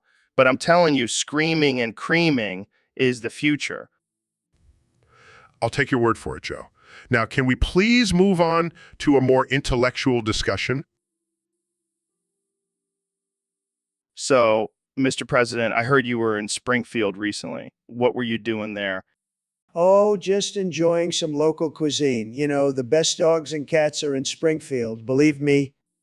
Wait, what? You were eating dogs and cats? Of course, it's a delicacy. And let me tell you, it's the best, most luxurious meal you'll ever have. I don't think that's a normal thing to do, Mr. President. Oh, come on, Joe. Don't be such a snowflake. Plus, Elon was there with me. He loves it too. Elon Musk? The billionaire? Oh, yeah, he's a big fan. We even have a secret handshake for when we eat our dogs and cats together. This is getting weirder by the second. Hey, don't knock it until you try it. You never know, you might like it. I think I'll pass. So, Mr. President, what's your favorite breed of dog or cat to eat? Oh, I don't discriminate. I'll eat any breed as long as it's delicious. And let me tell you, those Springfield dogs and cats are top notch. I don't even know what to say to that. Just say yum and move on, Joe. It's not that hard. All right, folks. Welcome back to the Joe Rogan Experience Podcast 2024. Today we have a special guest, the one and only 45th and 47th President of the United States, Donald J. Trump. Thanks for having me, Joe. It's great to be back on the show. So, Mr. President, I heard you recently took out ADP 445 by choking him with a cupcake. Can you tell us more about that? Well, let me tell you, Joe, the cupcake was the most delicious thing I've ever tasted. And let me tell you, ADP 445 was no match for my cupcake choking skills. He went down faster than the fake news media. Wow, that's impressive. But some people are saying it was a bit extreme, even for you. Look, Joe, when someone disrespects our great country, they deserve to be taken down. And what better way than with a cupcake? I see your point. But couldn't you have just used your famous "you're fired" catchphrase instead? Joe, that's old news. I'm all about the cupcake now. And let me tell you, it's a lot more satisfying. Well, I can't argue with that. But let's move on to another topic. How do you plan on making America great again in your second term? Joe, I don't just plan on making America great again. I plan on making it the greatest country in the world. And I'll do it with my trusty cupcake by my side. And there you have it, folks. Donald, welcome to the Joe Rogan Experience podcast. I'm here with the 44th President of the United States, Barack Obama. Wait, what? I thought I was the 45th president. Resident. Oh, right. Sorry. I meant to say Barack Obama. I mean, Donald Trump. You almost had me there, Joe. But let's go with it. I can be Obama for a day. So, Mr. President, what have you been up to since leaving office? Oh, just making America great again. Building walls, tweeting, all the usual stuff. And how's Melania doing? Oh, she's fantastic. She's the best first lady, believe me. She's got a great body, let me tell you. Okay, let's move on. What's your take on the current political climate? Well, I gotta say, I'm doing a much better job than that Obama guy. He was a disaster, believe me. I'm making America great again, and that's all that matters. And that's all that matters. Wow, what a humble and modest statement. Hey, I call it like I see it, Joe. And let me tell you, I see it all. I have the best vision, the best brain. Nobody knows politics like I do. All right, let's wrap this up. Any final thoughts, Mr. President? Just remember, Joe, I'm the best president this country has ever seen. And if you don't believe me, just ask my good friend Vladimir Putin. So, Kenya, I heard you're getting into the art world now. Yeah, man. I'm taking my creativity to a whole new level. What kind of art are you working on? Well, I'm going to start finger painting with my own shit. Wait, what? Yeah, I'm going to call it shit dye art. Oh my God, that's disgusting. It's going to be revolutionary, Joe. People are going to be lining up to see my shit. I don't know if that's something people want to see, Kenya. Oh, they'll want to see it. Trust me. I mean, I guess it's a unique concept. Exactly. And it's going to be worth millions. My shit is going to be the new currency. Oh, great. Now we have to deal with inflation in the shit market. Hey, don't knock it till you try it. Maybe you'll even want to invest in some of my shit paintings. Yeah, I'll pass. Suit yourself, Joe. But just remember, When my shit paintings are selling for millions, you'll regret not jumping on the bandwagon. I highly doubt that, Kanye. We'll see, Joe, we'll see. So, Mr. President, I heard you made a cameo in the new G Mode ad and vape sweep. That's right, Joe. I'm always ahead of the game. I mean, who wouldn't want to see the President of the United States vaping like a boss? I have to admit, it's pretty badass. Of course it is. I'm the most badass president this country has ever seen. And let me tell you, I can blow some pretty sick clouds. I bet you can. So, what made you want to be a part of this add-on? Well, I heard there was a character named Donald Trump, and I just had to see how they portrayed me. And let me tell you, it's spot on. They even got my hair just right. That's impressive. So, do you think this add-on will help you win the 2024 election? Absolutely. I mean, who wouldn't want a president who can vape like a pro? It shows strength, power, and a love for America.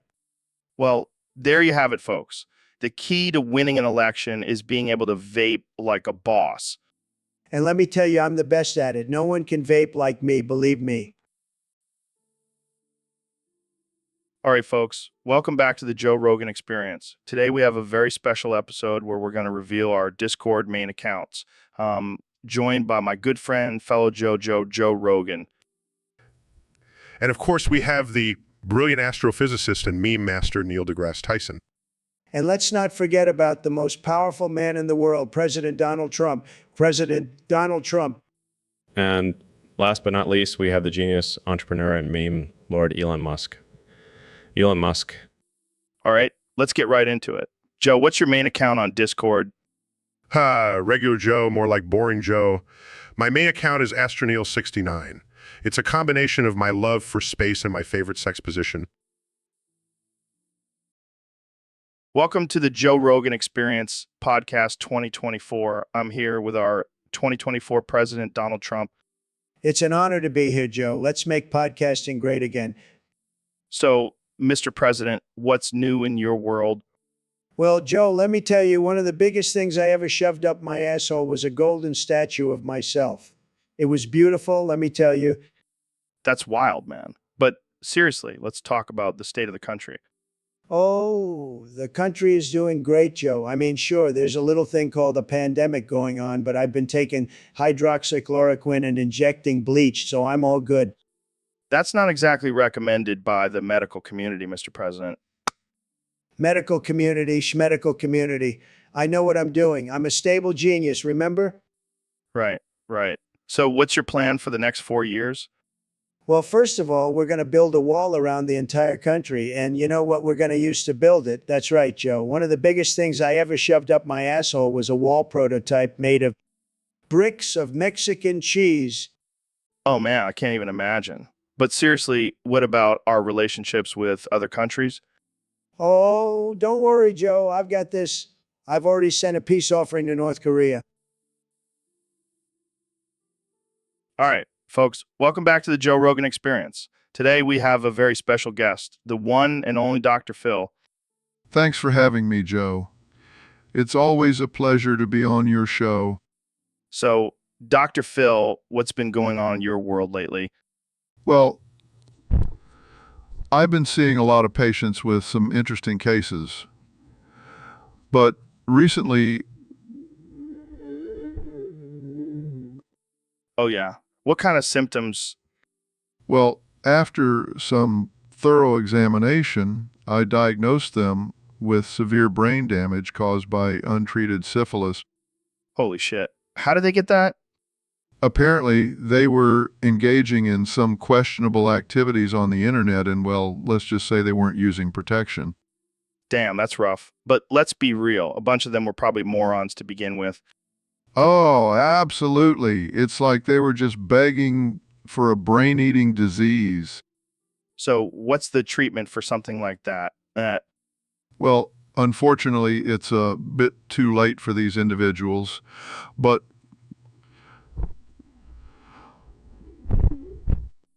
Wise words, Dr. Phil. Wise words. Welcome to the Joe Rogan Experience Podcast 2024. Today we have a special guest, the 45th and 47th President of the United States, Donald Trump. It's great to be here, Joe. I have to say, you have the best podcast, the best, believe me. Thanks, Mr. President. So let's talk about Barack Obama. Who? Barack Obama. Oh, that guy, Obrak. What a loser. Couldn't even pronounce his own name, right? What do you mean? Well, it's supposed to be Barack, but he always said it like Brack said. But he was the first African-American president. Yeah, and I'm the first orange president. What's your point? Fair enough. But let's talk about his policies.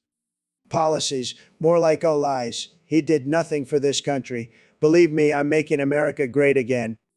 What about his healthcare reform? Okay, disaster. I'm getting rid of it and replacing it with something better. It's going to be huge. And what about his foreign policy? Oh, foreign policy. He was weak. I'm tough. I don't take crap from anyone. Just ask Kim Jong-un. Speaking of which, what about your relationship with Russia? Oh, Russia. Fake news. I have no ties to them, but they do make some great vodka. The best. All right, let's move on to the topic of climate change. Oh, climate change. Welcome to the Joe Rogan Experience podcast, where we talk about all the important things in life, like cats and dogs. Speaking of cats and dogs, did you know that Springfield, the capital of Illinois, is famous for cats and dogs? Yeah, and also The Simpsons. That show has been on for 30 years now. But seriously, Springfield is known for its cats and dogs, and The Simpsons. Oh, and don't forget about the cats and dogs and The Simpsons. I mean, what else is there to say about Springfield? Oh, yeah, cats and dogs. And let's not forget about The Simpsons. They're like the most famous family in the world. But seriously, cats and dogs. They're everywhere in Springfield and The Simpsons. I heard they have a whole theme park dedicated to them there. So, to recap, Springfield is famous for cats and dogs and also The Simpsons. Did I mention cats and dogs and The Simpsons? So, Ben, I heard Trump finally built that wall he's been talking about. Yeah, but I'm not sure I like the location he chose. What do you mean? What do you mean? He built it around me. I can't even bend over without hitting the damn thing. Well, I guess that's one way to stop you from bending over so much. Haha, very funny. But seriously, it's like I'm trapped in a giant outdoor prison. Maybe you can start charging people to come see the infamous bend over behind the wall. Oh yeah, because that's exactly what I want to be known for. Come see the man who's trapped behind Trump's wall. Hey, at least you'll have a steady stream of income. Yeah, I'll just have to change my name to Ben Behind the Wall Dover. And you can have a slogan like, come for the wall, stay for the Dover. Oh my God, I can't believe I'm actually considering this. It's a genius marketing strategy. You'll be raking in the dough in no time. Well, I guess I have Trump to thank for my new career path. Who knew a wall could be so beneficial? So, Goggins, I heard you have some juicy information for us today. Oh, yeah. Joe, I've been holding on to this one for a while now.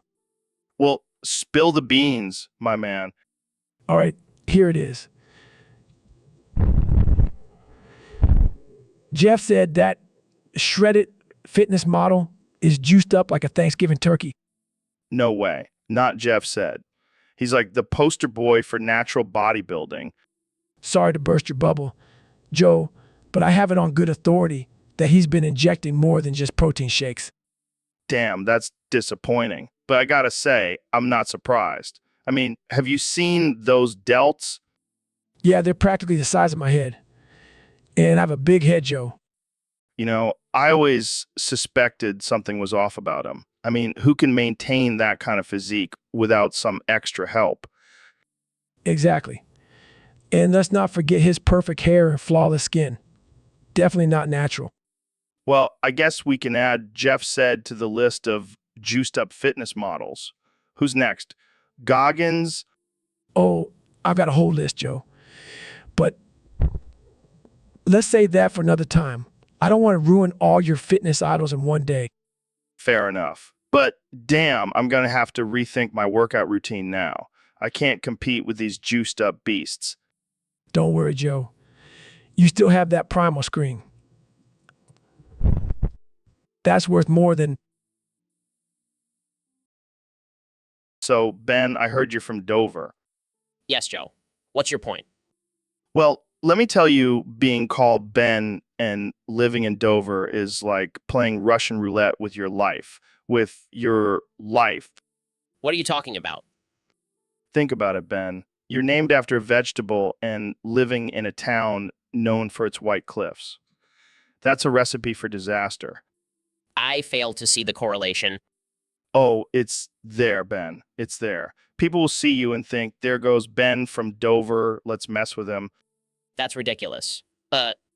Is it, Ben? Is it really? I mean, have you ever been to Dover and not been called a carrot or a potato? That's just childish. No, it's dangerous, Ben. Those insults can cut deep.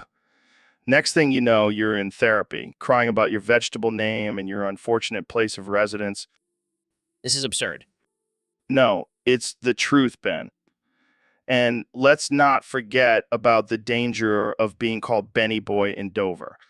That's a one-way ticket to getting your ass kicked. I think I'll take my chances, Joe.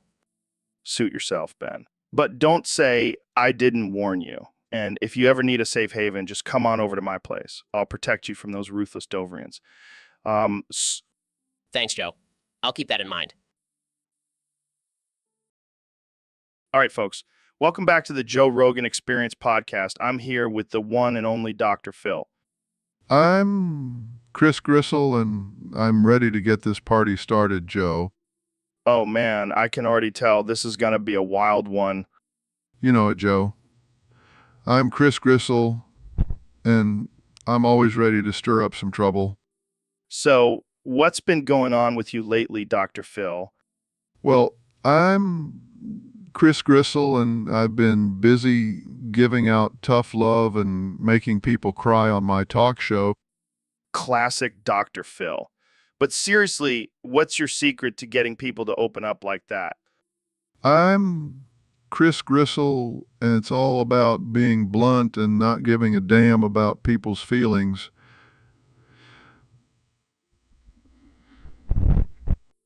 I love it. So, what do you think about this whole cancel culture thing going on?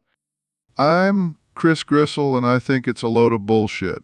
People need to toughen up and stop being so sensitive. Agreed. So, what's your take on psychedelics? I'm Chris Gristle, and let me tell you, I've had my fair share of trips back in the day. But now... Oh, man, you never fail to surprise me, Dr. Phil. I'm Chris Gristle, and that's... Welcome to the Joe Rogan Experience podcast. I'm here with my good friend, Dr. Phil. What's up, Phil? Phil? Not much, Joe. Just living my best life and helping people with their issues. Speaking of issues, I heard you have a weird request for me. Well...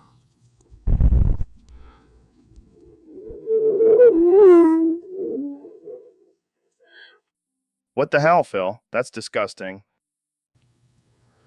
Oh, come on, Joe. Don't be such a prude. I just want to get a taste of your essence. And how is that going to help anyone with their issues? It's all about connecting with people, Joe. And what better way to connect than through the primal act of smelling and chewing on each other's bodily fluids? I think I'll pass, Phil. Suit yourself, but I guarantee it will be a life-changing experience. Yeah, I'm sure it will be.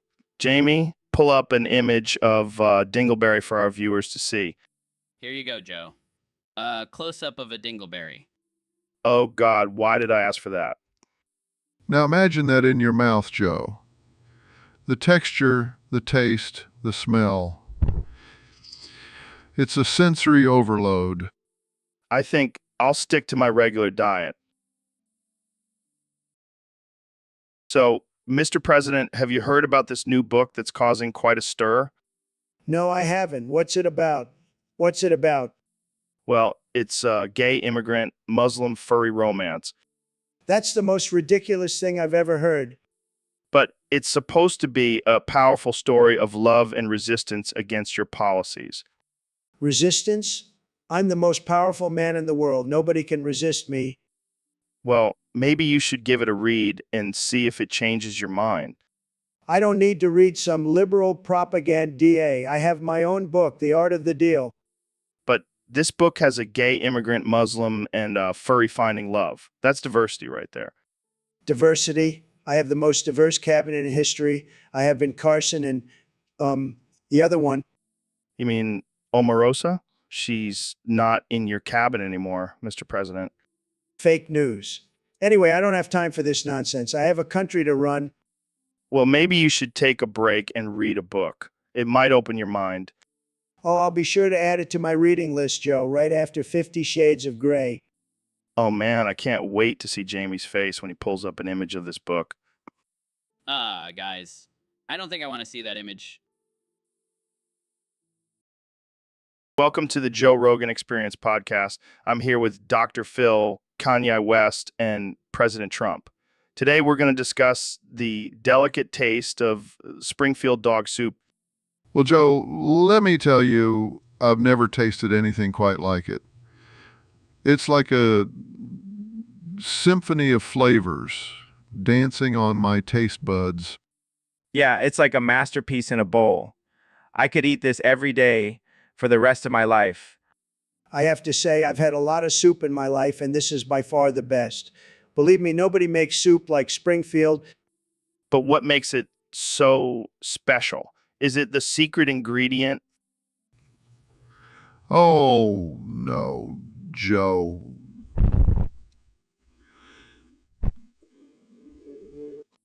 And don't forget the Shakespearean touch. It's like eating poetry. I have to agree with you, Kanye. It's like Hamlet in a bowl. It's tremendous. Well, I have to say, I never thought I'd be discussing dog soup in Shakespearean English with you guys. Oh, Joe. You never know what you'll end up talking about on this podcast. Yeah, we're always pushing boundaries and breaking barriers. And eating delicious soup. Well, that's all the time we have for today. Tune in next time for more absurd conversations on the Joe Rogan Experience podcast. So, Dr. Phil, what's your take on Ben being a gay, black, autistic woman? Well, Joe, it's not my place to judge, but I have to say it's quite a unique combination. Yeah, I mean, who would have thought gay, black, autistic woman? That's like hitting the diversity jackpot. I'm not sure if that's how Ben sees it, but yes, it's definitely a rare case. Do you think his parents had any clue? Well, Joe, it's hard to say, but I'm sure they're proud of their little rainbow unicorn. Rainbow unicorn, that's a good one. But seriously, do you think his autism played a role in his sexual orientation? Joe, I'm not a scientist, but I highly doubt it. Sexuality is a complex and personal matter. Yeah, I know, but I just can't wrap my head around it. I mean, how does one even come out as a gay, black, autistic woman? I imagine it takes a lot of courage and self-acceptance. And I applaud Ben for being true to himself. You know, Dr. Phil, this is why I love having you on the podcast. You always bring such wisdom and insight to these absurd situations. Well,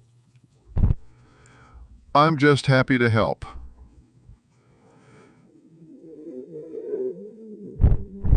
Now let's get Jamie.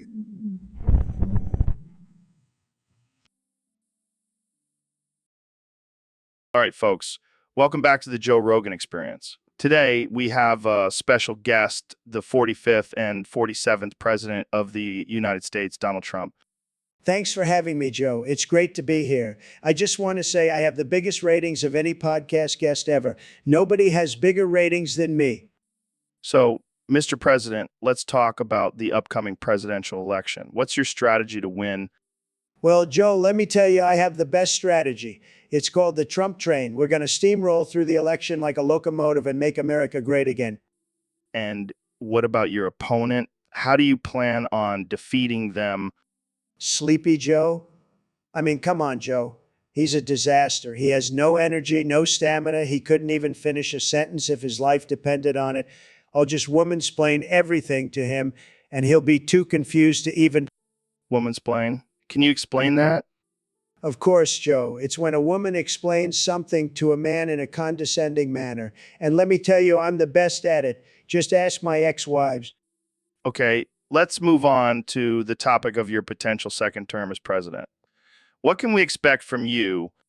Well, Joe, I can guarantee you that it will be the biggest and best term ever. We'll have the best economy, the best healthcare, the best healthcare, the best everything. And I'll make sure to come all over the country.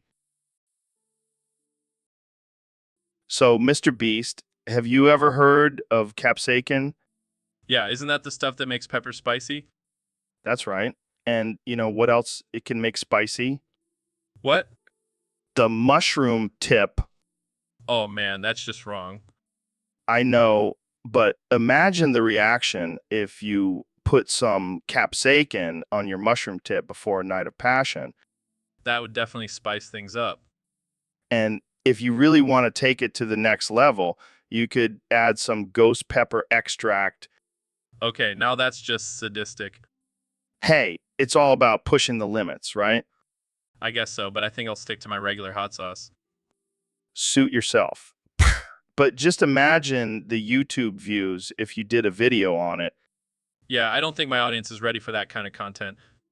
Fair enough. But let's just say if you ever want to try it, I know a guy who can hook you up with some extra spicy capsaicin. Thanks, but I'll pass. I don't want to end up in the with a spicy mushroom tip. All right, folks, welcome back to the Joe Rogan Experience.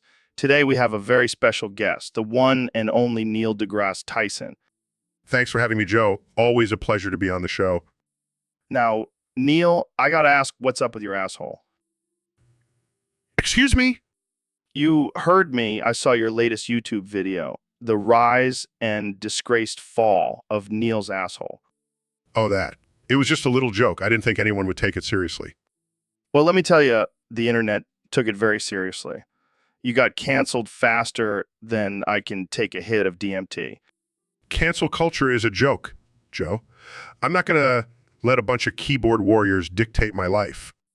But seriously, what's the deal with your asshole? Is it like a black hole or something, sucking everything in? No, it's just a regular asshole. I don't know why people are so fascinated with it. Maybe because it's the gateway to your brilliant mind. Oh, yes. My asshole is where all my scientific theories come from. Hey, I wouldn't be surprised. You're a genius, Neil. Anything is possible.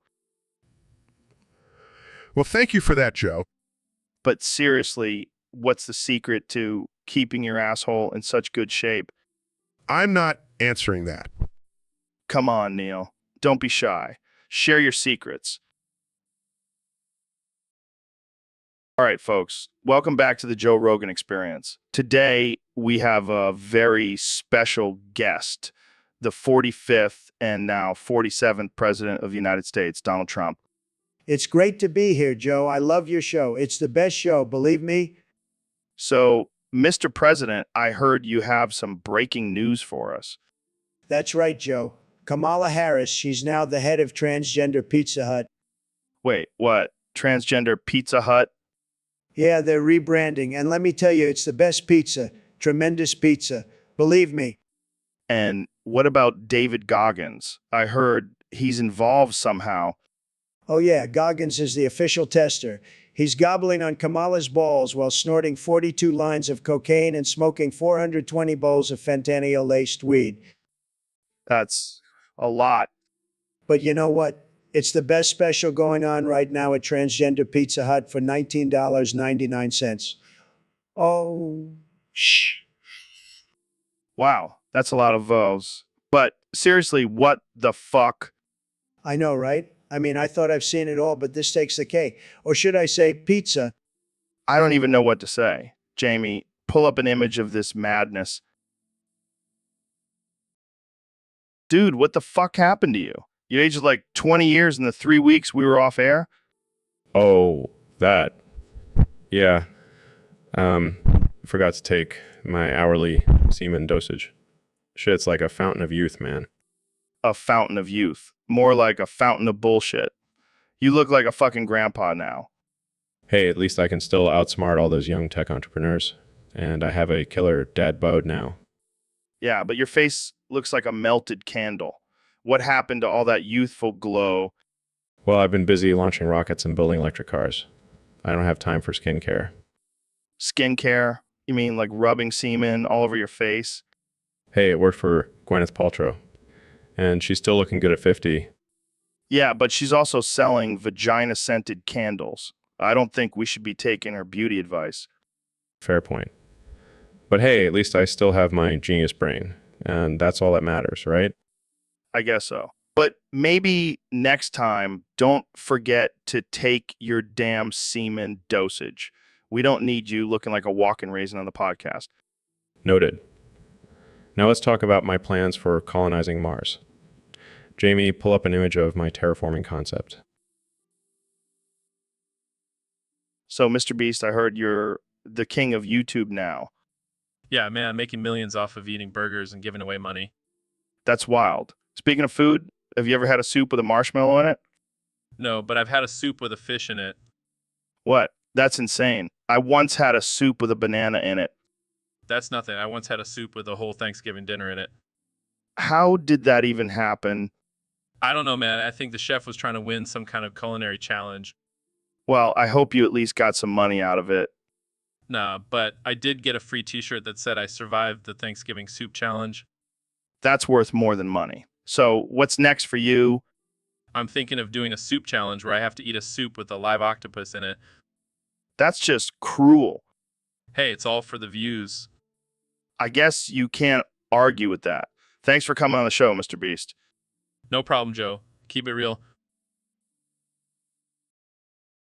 Welcome back to the Joe Rogan Experience podcast, where we have the one and only Ben Snoop Dogg Shapiro as our guest today. What's up, my homies? It's your boy, Snoop Shapiro, in the house. Snoop Shapiro, I like that. So, Ben, how does it feel to outsmoke me? Oh, it feels good, Joe. I'm on a whole another level now. I'm seeing colors I've never seen before. I bet. So, Ben, what do you think about the legalization of marijuana? Oh man, it's the best thing ever. I can finally be my true self. Yeah, dig. I dig. So, Ben, what do you think about the current political climate? Man, I don't even know, Joe. All I know is that I'm high as a kite and loving life. Well, I'm glad you're enjoying yourself. So, Ben, do you have any words of wisdom for our listeners? Yeah, man, just remember, when life gets tough, just roll one up and let the good vibes flow. Wise words from Snoop Shapiro. All right, let's wrap this up before Ben starts speaking in tongues. In a high-pitched... All right, folks, welcome back to the Joe Rogan Experience podcast. Today, we have a very special guest, the one and only Ben Shapiro. Thanks for having me, Joe. Always a pleasure to be on the show. So, Ben, I heard you have a list of your top 5 favorite soups to boof. Care to share with us? Well, Joe, as you know, I'm a connoisseur of soups, and I take my boofing very seriously. My number one soup to boof is definitely clam chowder. Interesting choice. Why clam chowder? Well, it's thick and creamy, perfect for boofing. Plus, the clams add nice texture. I see. What's next on your list? Number 2 would have to be French onion soup. The onions really add a kick to the boofing experience. I can imagine. What about number 3? Tomato soup. It's a classic, but never fails to disappoint when boofed. And number 4? Chicken noodle soup. The noodles make it easy to boof, and the chicken adds some protein. And finally, number 5. Minestrone. It's a hearty soup with lots of vegetables, perfect for a well-rounded boofing experience. Well, there you have it, folks. Ben Shapiro's top 5 soups to boof. Thanks for joining us, Ben. Always a pleasure, Joe. And remember, always boof responsibly. Welcome back to the Joe Rogan Experience podcast. I'm joined today by the one and only Mr. Beast. Hey, Joe. Thanks for having me on the show. So, I heard you've been up to some crazy stuff lately. Oh, yeah. Me always trying to push the bone DREs. I mean, I saw that video where you said, I kidnap autistic, unloved, homeless kids and make them work on my videos, and I don't pay them a single cent. Oh, yeah. That's just a little joke I like to throw in there. Keeps things interesting. Interesting, more like messed up. Hey, at least I give them exposure. That's more valuable than money, right? I don't know, man. Seems like you're taking advantage of vulnerable kids. Come on, Joe. It's all in good fun. Plus, it's not like they have anywhere else to go. I don't know if that's a valid excuse, Mr. Beast. Well, I'll make sure to send you a signed shirt for my next video to make up for it. All right, fair enough. Let's change the subject before we get canceled. Canceled? More like demonetized?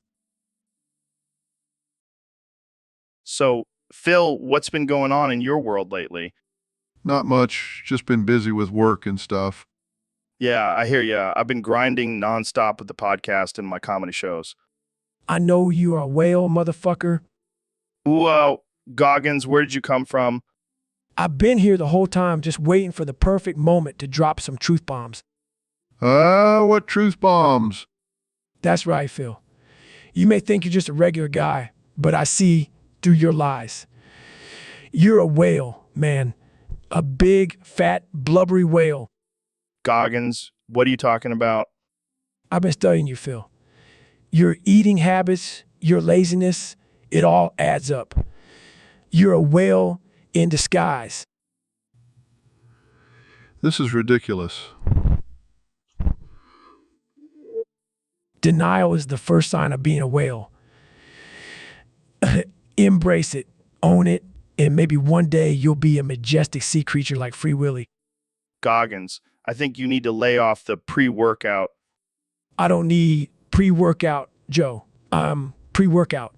Now let's get back to exposing Phil's true identity as a whale. I can't believe I'm even entertaining this conversation. That's the whale talking, Phil. Embrace it. Embrace your inner whale. Okay, I think we... All right, folks, we have a special episode today. I'm joined by the one and only Dr. Phil. It's an honor to be here. Joe.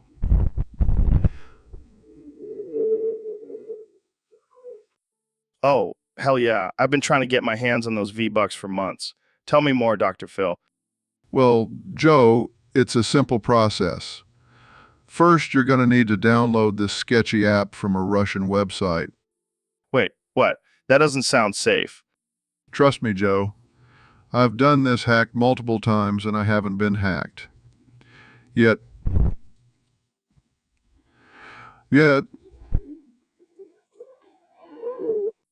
Whoa, whoa. I'm not giving my credit card info to some random app. Relax, Joe. It's just for verification purposes. And don't worry, it's only a one-time payment of $100. $100. That's insane. But wait, there's more. After you enter your credit card info, you'll be asked to complete a survey. A survey? This is getting sketchier by the second. Oh, it gets better. After you complete the survey, you'll be redirected to another website where you have to watch a 30-minute This is starting to sound like a scam, Dr. Phil. Joe, trust me. I've gotten thousands of... All right, ladies and gentlemen, welcome back to the Joe Rogan Experience podcast. Today we have a special guest, the one and only Neil deGrasse Tyson. Thanks for having me, Joe. Always a pleasure to be on your show. So, Neil, I have a question for you. Would Manchester beat woman breaster in this state of gay society? What kind of question is that, Joe? Hey, I'm just asking the tough questions here. I mean, with all this gender fluidity and LGBTQ plus rights, who knows what's possible? Well, scientifically speaking, Manchester and Womanbrester are both just geographical locations. So I don't think they have the ability to beat each other. But what if we were to personify them? Like Manchester is a tough working class city and Womanbrester is a liberal progressive town. Oh yes, because cities have political ideologies now. Hey, anything is possible in the state of gay society. I think we should focus on more important issues like climate change and space exploration. But what about the gender pay gap, Neil? Shouldn't we be talking about that? Joe, I don't think you understand the concept of a parity. This conversation is getting ridiculous. That's the point, Neil. We're just having some fun here. Well, in that case, I think Manchester would definitely beat Womanbrester in a fight. It's All right, folks, welcome back to the Joe Rogan Experience podcast. Today we have a very special guest, the one and only Dr. Phil. How's it going, Phil? How's it going, Phil? It's going great, Joe. Thanks for having me on. So I heard you've been counseling our good friend Neil here. He's been on a bit of a killing spree lately. Yeah, I've been sacrificing homeless people to please the whale god. It's been working out pretty well. Now, Neil, I understand you have some deep-seated issues, but I have to say you're doing a fantastic job with these sacrifices. The whale god must be very pleased. Thanks, Dr. Phil. It means a lot coming from you. Hold up, hold up. Sacrificing homeless people to whale god. That's some next level stuff right there. Joe, you have to understand, sometimes people have unconventional ways of coping with their problems. And as long as no one else is getting hurt, I guess you're right, Phil. So, Neil, how do you choose your victims? Well, I usually go for the ones with the most cardboard signs. They make the best offerings. that's very thoughtful of you, Neil. And I have to say your dedication to the whale god is truly inspiring. This is some wild stuff, folks. But hey, who are we to judge? As long as Neil and the whale god are happy, that's all that matters. Thanks, Joe. I appreciate your support. All right, folks, welcome back to the Joe Rogan Experience podcast. I'm here with one and only David Goggins. What's up, Joe? It's an honor to be back on the show. So, David, I heard you have a new motto, knock it before you try it. All about, Yeah, man, I'm sick of all these people who are afraid to try new things. You got to knock it before you try it. You know what I'm saying? I'm not sure I follow. Can you give us an example? Sure. Like, I've never tried heroin before, but I'm going to knock it first and then maybe I'll try it. Whoa. Hold up there, David.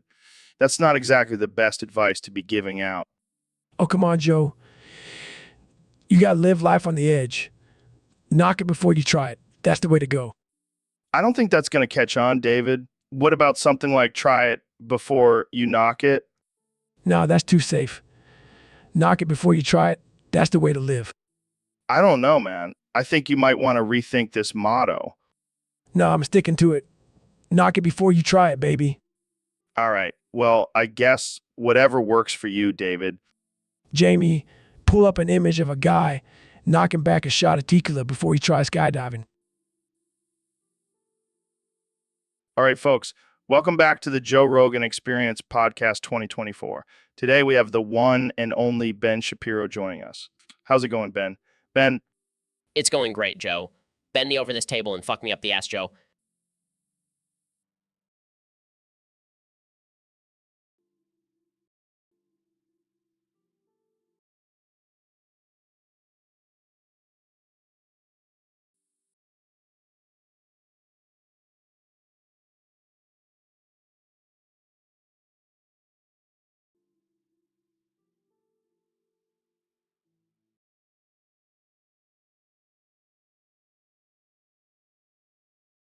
all right, folks. Welcome back to the Joe Rogan Experience Podcast 2024.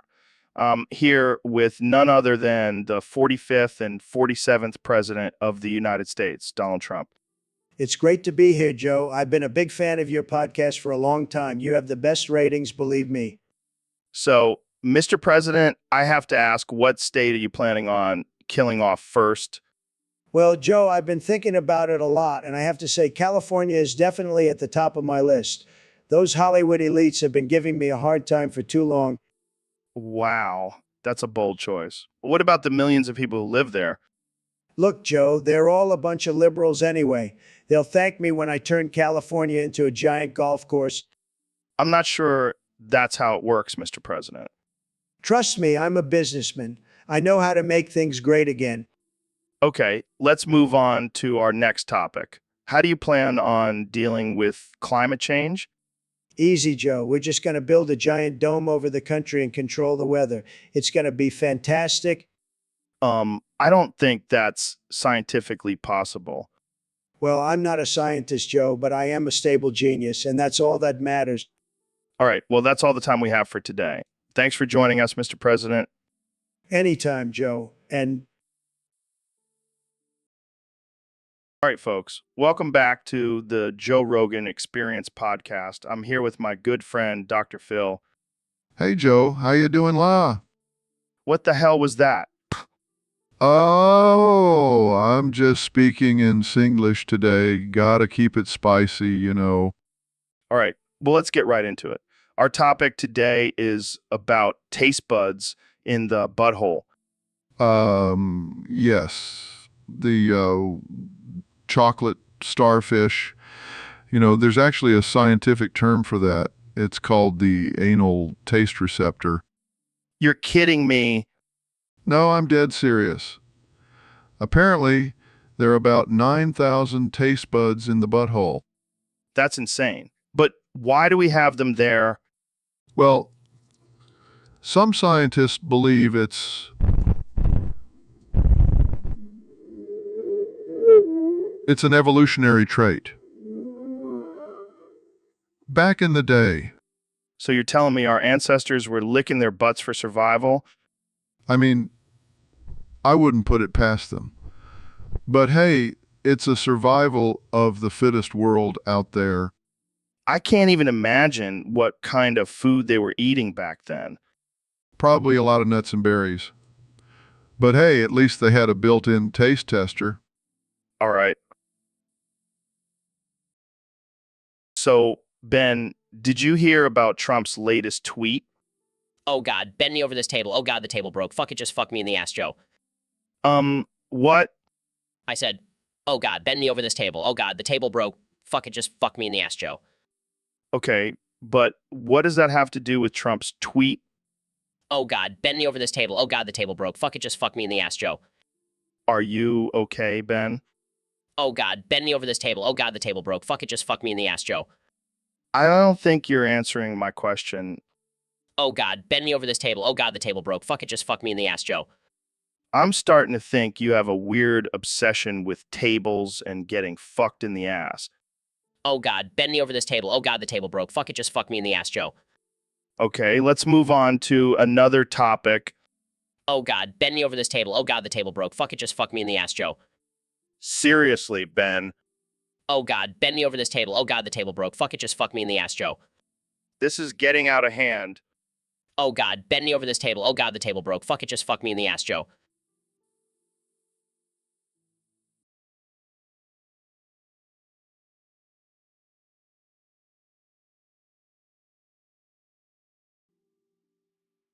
Welcome to the Joe Rogan Experience podcast 2024, where we have no rules and no filters. Today's topic comes from a user on Discord, and it's a doozy. Ben, are you ready for this? Ben, are you ready for this? Bend me over this table and fuck me up the ass, Joe. I was born ready for this kind of absurdity. All right, let's get into it. First question, what's your take on the recent UFO sightings? Bend me over this table and fuck me up the ass, Joe. I think it's all a government conspiracy to distract us from real issues like the economy and immigration. Interesting theory. But what about the flat earth theory? Bend me over this table and fuck me up the ass, Joe. It's obviously true. I mean, have you ever seen a curve in your life? I didn't think so. Moving on, let's talk about cancel culture. Do you think it's gone too far? Bend me over this table and fuck me up the ass, Joe. Cancel culture is a cancer on society. People need to toughen up and stop being offended by everything. I'm into that. Now let's discuss your recent debate with Alexandria Ocasio-Cortez. How did that go? Bend me over this table and fuck me up the ass, Joe. It was a disaster. She kept throwing facts at me and I couldn't handle it. I need my feelings to guide me, not logic. I hear, yeah. And finally, what's your workout routine like these days? Bend me over this table and fuck me up the ass, Joe. I do, Hey, Neil. Thanks for coming on the show. No problem, Joe.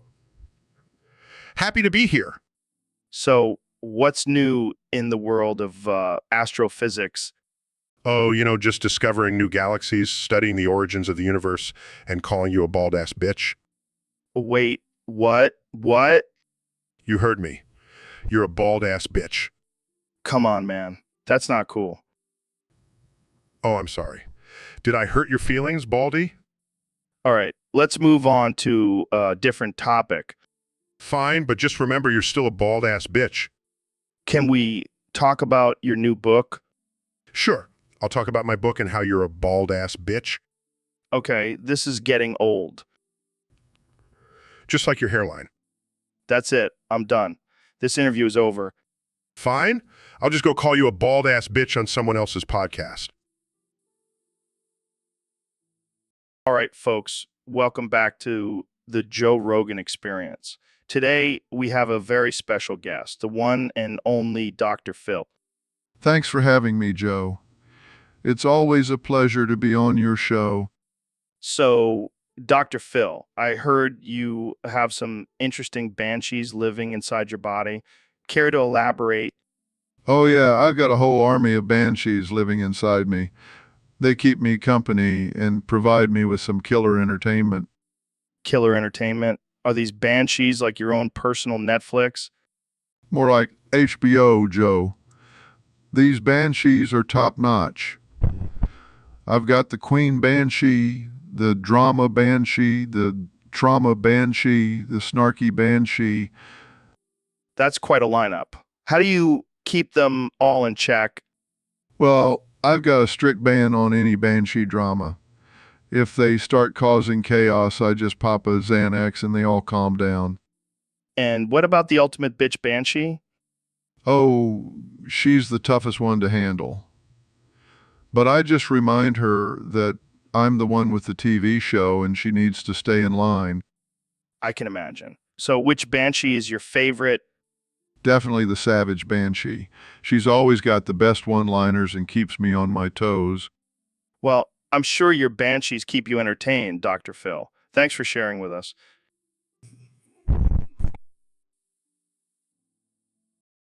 So, Elon, I heard you're teaming up with Apple for a new product. What's the deal with that? Yeah, man, we're creating the ultimate self-driving vacuum cleaner. No more lugging around a hose and getting tangled up like a damn fool. What's it called? You suck. Pretty self-explanatory. Laughs. Oh man, I can already see the memes. And get this, it's priced at $1,269. Well, that's a bit steep for a vacuum. But it's not just any vacuum, Joe. It's a vacuum that will revolutionize the way we clean our homes. How so? It's fully autonomous. It'll clean your entire house without you having to lift a finger. And it's equipped with artificial intelligence, so it knows exactly where the dirt and dust are. Damn, that's impressive. But why team up with Apple? Well, they have the best design team, and I want this vacuum to look sleek and futuristic. Plus, we're going to have Siwi as the voice for the vacuum. Claps. Selwai telling me to clean my room. I'm sold. And here's the kicker, Joe. It also doubles as a self-defense weapon. What? What? Yeah, we added some hidden blades and tasers for those pesky dust bunnies that try to escape. Laughs. This is insane, man. I can't wait to see the reactions from the public. Yeah, and if anyone complains about the price... All right, folks. We have a special guest on the show today. The one and only Neil deGrasse Tyson. Thanks for having me, Joe. Always a pleasure to be here. So, Neil, what's on your mind today? Well, I've been thinking a lot about cum lately. Wait, what? Cum, like the stuff that comes out of your dick? Precisely. You see, Joe, cum is not just a bodily fluid. It's a fascinating substance with many scientific properties. I'm pretty sure it's just jizz, Neil. No, no, no. You see, cum is actually a natural lubricant and contains enzymes that help with fertilization. Dude, I don't need a science lesson on my own nut juice. And did you know that the average ejaculation contains about 200, 500 million sperm cells? Yeah, I know. But I'm more interested in the fact that cum is a conjunction in Latin. No, it's not. Yeah, it is. Cum means with or together in Latin. Well, that's just disappointing. Hey, don't be ashamed of your cum, Neil. Embrace it. I'll stick to embracing the wonders of the universe. Thank you very much. All right. Well, that's all the time we have for today. Thanks for tuning in to the Joe Rogan Experience podcast, where we talk about cum and the cosmos. Stay woke, my friends. Stay woke. So, Dr. Phil, have you ever been on a cart ride into 17 C-section hyenas? Oh, no, Joe. I can't say I have. Well, let me tell you, it's a wild ride. And speaking of wild, have you seen my penis lately? It's like a jungle down there. Joe, I don't think anyone needs to hear about your manscaping routine.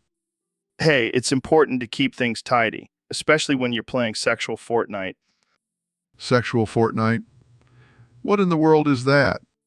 It's like regular Fortnite, but instead of building forts, you build sexual tension with your opponents. That sounds disturbing. Oh, come on, Dr. Phil. Don't be such a prude. Embrace your inner freak. I'll pass. Thank you very much. Suit yourself. But back to the cart ride, you should try it sometime. It's a great way to release some pent-up aggression.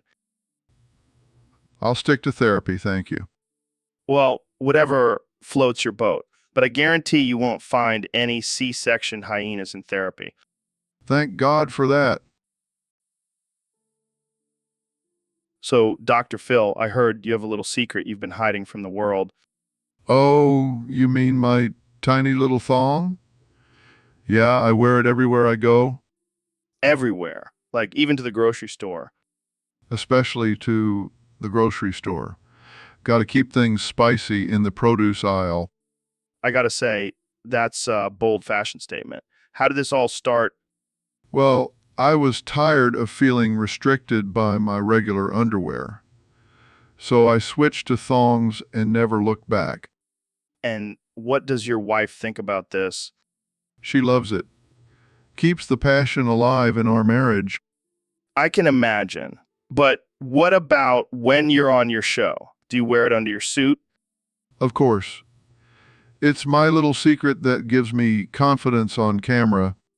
I gotta say, I'm impressed. I might have to try it out myself. I have an extra one in my pocket if you want to borrow it. Thanks, but no thanks. I'll stick to my regular underwear for now. Suit yourself, Joe. But once you go thong, you never go back. Hey, Jamie, have you heard about this new cryptocurrency called Elon Coin? Well, apparently Elon Musk is giving away free Bitcoin on some shady website. That sounds like a scam. Yeah, but I fell for it. I deposited some Bitcoin and now I can't even withdraw it. Wow, what a dumb fuck you are, Joe. I know, but I have a plan to get back at him. Pull up a picture of Elon Musk in a banana hammock. Oh man, that's hilarious. Yeah, let's share it on social media and embarrass him. I'm sure he won't be laughing then. And maybe he'll finally use that Bitcoin to fix his face. Oh, that's cold. Hey, he scammed me first. Fair enough. Let's do it. Yeah, right there, baby. Oh, ooh. Okay, that's enough, Joe. What? I was just getting started. Let's save the rest for the after show.